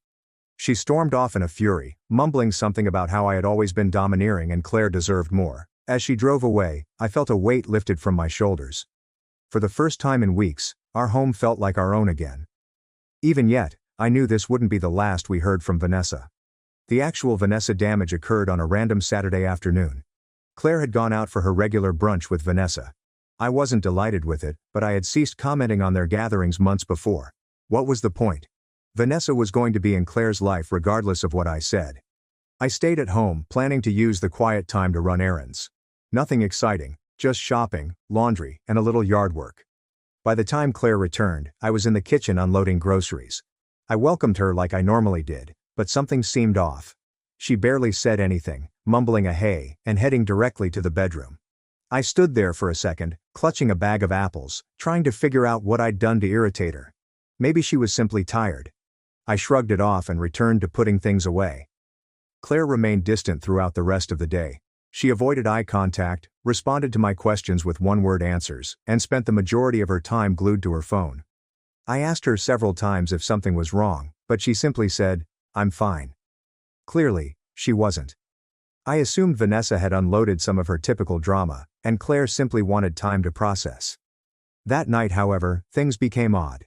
After supper, she hardly touched her dish before retiring early. When I arrived later, she was curled up on the far edge of the bed, appearing to be asleep. I lay there staring at the ceiling, unsure what was going on. The next morning, I resolved to pursue the matter. "Claire, seriously, what's going on? You've been acting weird since you got back from brunch." She paused for a time, not looking at me before saying, "I need to ask you something and you must be honest." "Okay," I replied, feeling a knot form in my stomach. "What is it?" She eventually turned to face me, her expression a mix of rage and hurt. "Were you with someone else yesterday?" I blinked at her, absolutely disoriented. "What? What are you talking about?" Her voice became sharper. "Vanessa said she saw you in a parking lot. She said you were in your car making out with some woman." For a split second, I had no idea how to respond. I almost laughed because it was so unexpected. But when I saw Claire's serious expression, my surprise turned to frustration. "Claire, that's ridiculous. I wasn't with anyone, I was grocery shopping." "She described your car," Claire said abruptly. "She said you were wearing your brown jacket. She even knew the parking lot by that little strip mall near Main Street." I felt as if I was having a dreadful dream. "Yeah, because I was at that strip mall. That's where the grocery store is. I wasn't making out with anyone. I was buying milk and bread." Claire crossed her arms and glared at me. Then why would Vanessa say she saw you? That question irritated me more than anything. Not, are you certain she's mistaken, or is there a mix-up? Nope. Just why would she lie? Vanessa's lying seemed preposterous. I don't know, Claire, I responded, my voice rising. Why don't you ask her? Because I didn't do anything wrong. But she wasn't listening. I don't know what to believe, she said quietly, shaking her head. Vanessa wouldn't lie about something like this. That hit me like a punch in the chest. She wasn't sure what to believe. After everything we'd gone through, she couldn't trust me over Vanessa. I rose up and paced the room. You've known me for 6 years. Do you really think I'd cheat on you? And in a parking lot of all places? Does that even sound like me? Claire didn't respond. She simply sat there, staring at her hands. I need time to think, she finally murmured, her voice barely audible. The following several days were horrible. Claire scarcely spoke with me. She moved into the guest room, claiming she wanted space. Every time I tried to bring up the topic, she cut me off. I'm not ready to talk, she would reply. Or it might be, I need more time. Meanwhile, I was roaming around in a fog of rage and disbelief. I could not quit thinking about Vanessa. This was exactly the type of turmoil she thrived in. However, I couldn't see why. Why go to such extremes? Why lie about something so important? Did she truly dislike me so much? At the same time, I couldn't overlook the larger issue, Claire's reaction. The fact that she did not even give me the benefit of the doubt revealed more about our marriage than Vanessa's falsehoods ever could. What did it imply for us if she believed Vanessa over me? Claire left a week later, having packed her stuff. She didn't even tell me where she was going. She simply stated she needed time to think things through. I didn't fight her over it. At that moment, I was too tired to fight. The following morning, I received a text from her. I think it's best if we separate for now. I'll have my lawyer send over the paperwork. That was it. There was no discussion or attempt to resolve the situation, only a text and a lawyer. It seemed as if our entire marriage had been thrown away because of one foolish anecdote. I had no idea how to process it. One part of me wanted to fight to establish my innocence and make Claire understand. But another part of me was finished. If she was willing to throw everything away so quickly, I might not want to repair our marriage after all. Things worsened during the next few weeks. Our breakup became public and Vanessa made certain that everyone was aware of her version of events. Mutual friends began acting strangely around me, avoiding eye contact and making cryptic remarks about working on myself. Even my own relatives began to ask unpleasant questions such, is there any truth to what they're saying? It felt like I was living in a nightmare. Everywhere I turned, I was reminded of how fast people may turn against you. Claire remained silent during it all. There were no calls, texts, or attempts to reach out, only radio silence. At first I was furious, more so than I had ever been in my life. But as the days turned into weeks, the rage subsided. It was replaced with something colder and harsher. If Claire didn't trust me enough to have a talk, perhaps I didn't need her in my life. I wasn't about to ask someone who didn't believe in me. Allow her time to think. Let her remain under Vanessa's thumb. I had had enough of struggling for a marriage in which I was always second to her so-called best friend. If this is how things were going to end, so be it. 2 months after Claire left, on a Thursday evening, something unexpected occurred. I was minding my own business, scrolling through my phone while eating supper, when I received a text from an unfamiliar number. It began with, "Hi, this is Sophie. I know Vanessa lied about you. Can we talk?" I looked at the computer for a bit, trying to figure out who the hell Sophie was. The name rang a faint ring. Something about the party that Vanessa and Claire dragged me to a few years back. But why is she messaging me now? My immediate inclination was to disregard it, but something about the way she put it, "I know Vanessa lied about you," piqued my interest. I responded, "What do you mean? What lie?" Her reaction came almost immediately. "About the cheating, Vanessa admitted she made it up. I believe you should see the proof." The next day, Sophie and I met at a little coffee shop downtown. When I arrived, she was already sitting at a table near the window, fidgeting with her phone. I sat across from her, feeling a mixture of curiosity and horror. "Thanks for meeting me," she replied uncomfortably. "I wasn't sure if you'd even want to talk." "Yeah, well, here I am," I replied. "What's this about Vanessa lying?" She took out her phone and initiated a text exchange. "I've been friends with Vanessa for a long time, but after this I can't keep quiet anymore. You need to know what really happened." She handed me the phone, and I began reading. The messages between her and Vanessa were stunning. Vanessa. OMG, Claire has finally left him. She really believed me. Lol. Poor for. Sophie. What exactly are you talking about? Vanessa. I told her I saw him making out with a rando in his car. You should have seen her face. Priceless. Sophie. Please wait. Are you serious? Why would you do that? Vanessa. Because he's a controlling jerk and she's too stupid to realize it. I had to help her. I continued scrolling, my hands quivering with rage. Things got worse. Vanessa. It wasn't like their marriage would last anyway. Claire is so gullible that she will believe whatever I tell her. Please, Sophie. This is messed up. Vanessa. Whatever. She is better off without him. And I won't have to hear about her lovely marriage anymore. Gag. I couldn't read any farther. I returned the phone to Sophie, my jaw clenched so hard it hurt. She really said that? I inquired, my voice barely above a whisper. Sophie nodded, visibly distressed. Yeah. She bragged about it like it was some kind of accomplishment. I didn't believe it at first, but when she started mocking Claire for being too naive, I realized how twisted it was. I sat there, trying to process what I had just seen. Vanessa didn't just lie. She intentionally ruined my marriage, making fun of Claire in the process. She had twisted her best buddy out of pure entitlement and hatred. Why are you telling me this now? I inquired finally. Why not earlier? Sophie stared down at her coffee. I don't know. I guess I was scared. Vanessa can be intense, but I couldn't keep quiet anymore. It's not fair to you, and it's not fair to Claire. I captured screenshots of the messages and praised Sophie for coming forward. On the journey home, I couldn't stop thinking about the talk. I wasn't simply angry. I was infuriated. I'm furious at Vanessa for being such a manipulative, entitled piece of work. Claire is furious with herself for falling for it so quickly, and I'm upset with myself for allowing Vanessa to get away with it for so long. But more than anything, I felt validated. For months I'd been walking around with a cloud over my head, wondering what I could have done better. Now I could prove that none of this was my fault. Vanessa had set me up from the beginning, and Claire had played right into her hands. By the time I came home, my rage had subsided into something colder. I was not going to strike out or accuse anyone. No. I was going to do it the right way. First, I sent the screenshots to my lawyer with a brief note. This is what really happened, let me know how we can use it. I sat down and gazed at my phone, unsure whether to text Claire. Part of me did not want to. What was the point? She had previously demonstrated where her devotion lay. But another part of me believed she deserved to know the truth, even if it didn't alter anything. After a few minutes, I typed a message. We should talk. It's important.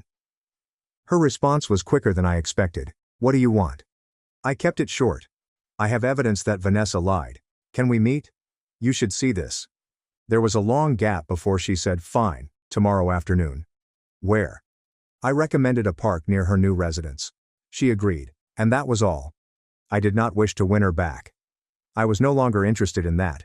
But I needed her to know the truth. If only to cleanse my name. Part of me wanted to just toss the screenshots at Claire and let her deal with it. But I knew I needed to maintain my composure. I didn't want her to think I was overly dramatic or upset about this. When Claire finally came, she appeared reluctant and nervous. She was wearing her typical casual outfit, a hoodie and jeans, but she lacked the confidence she used to have. She saw me and gave me a tiny wave before walking over. What's this about? She said, her arms folded defensively. I did not waste any time. I got out my phone, opened the screenshots Sophie had provided me, and handed them to her. Read this, I stated plainly. Claire glanced at me, puzzled, then accepted the phone and began scrolling. Initially, her expression was neutral. But, as she read, her expression shifted. Her eyes widened, her mouth dropped open, and she was pale by the time she heard the final message. She returned the phone to me with shaky hands. She lied, she said quietly, almost to herself. Yeah, I replied, attempting to keep my voice calm. She lied about everything. She made up the story about me cheating just to break us up, and apparently she thought it was hilarious. Claire sat down on the bench next to me and stared at the ground. I didn't know, she replied gently. I didn't think she'd ever. You didn't think she'd ever lie to you? I inquired, my tone harder than I intended.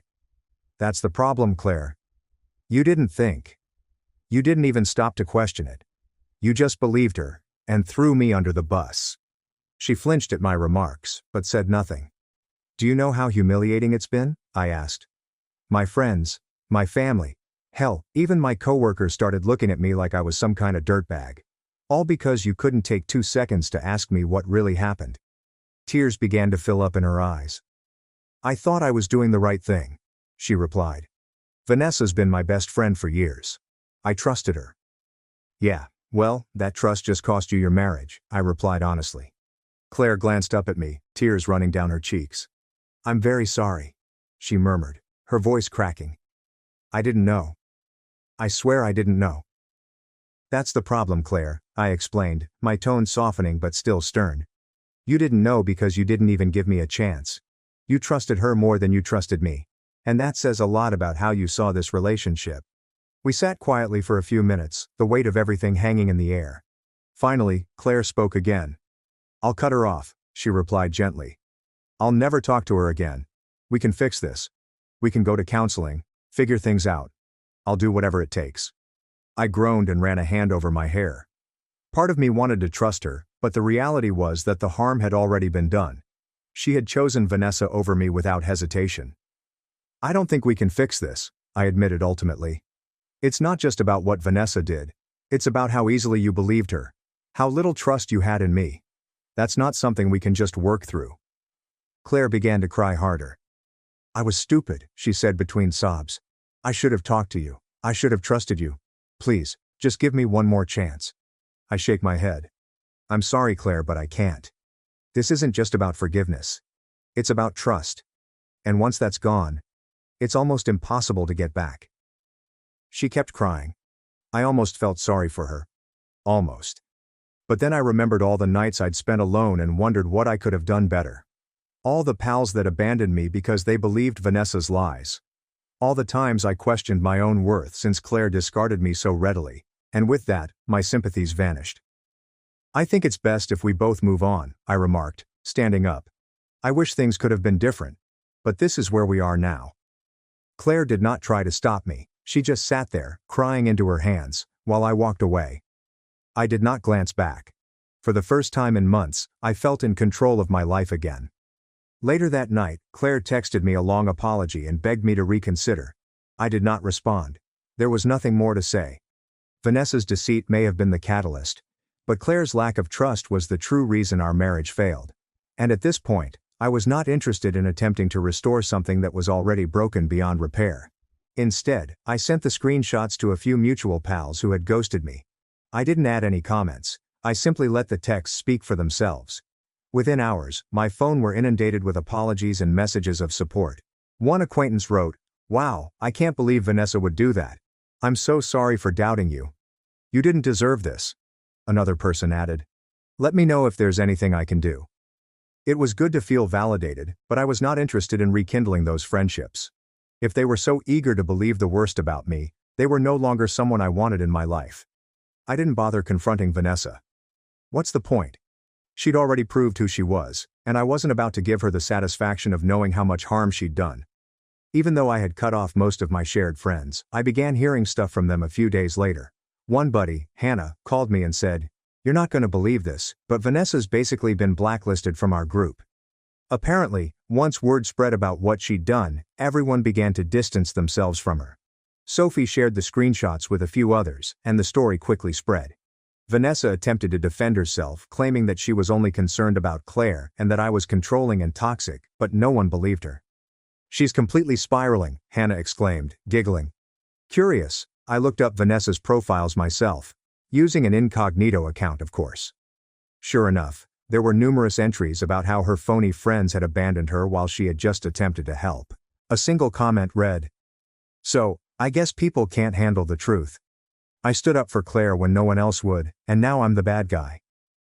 Pathetic. The comments were not particularly sympathetic. Most individuals called her out, stating things like, "You didn't help anyone, you ruined a marriage.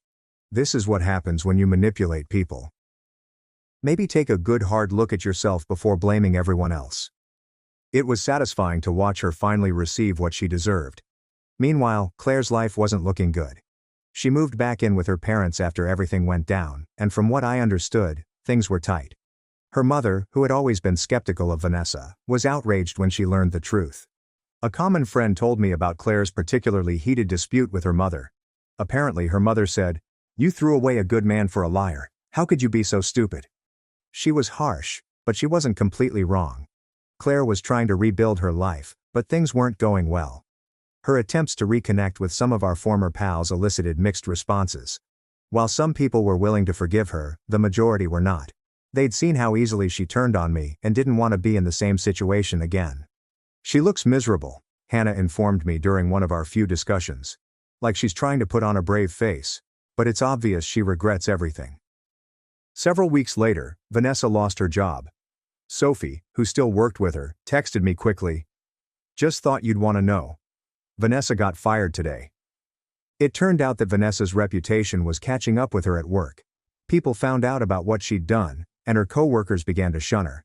She was always the sort to cause trouble in the office, but after this, no one wanted to deal with her. Her manager eventually discovered the tension and let her go, citing interpersonal issues as the explanation. I would like to say I felt sorry for her, but I did not. She had spent years manipulating people and wreaking havoc, and now she was finally facing the repercussions. My life continued to improve. One day, months later, I ran into Sophie at a coffee shop. We ended up speaking for a while, and she updated me on the newest gossip. "Claire reached out to Vanessa a few weeks ago," she added, rolling her eyes. "Can you believe that?" "What happened?" I inquired, really curious. "Well, Claire tried to apologize, saying she wanted to move past everything," Sophie told me. "But Vanessa just laughed in her face. She told Claire she was pathetic for even trying and that she was better off without her." I shook my head in amusement and bewilderment. Figures.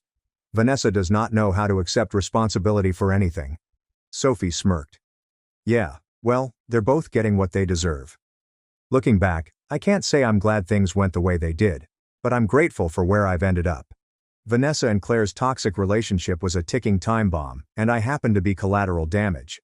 However, they eventually destroyed each other, and I was able to go with a clean slate. It's amusing how life works sometimes. Karma does not always arrive immediately, but when it does, it hits hard. Claire and Vanessa learned the hard way, and I'm fine with it. They made their decisions, and now they are dealing with the consequences. I'm moving forward. I've created a life that brings me joy, surrounded by people who genuinely care about me. And that's the best retaliation I could have hoped for.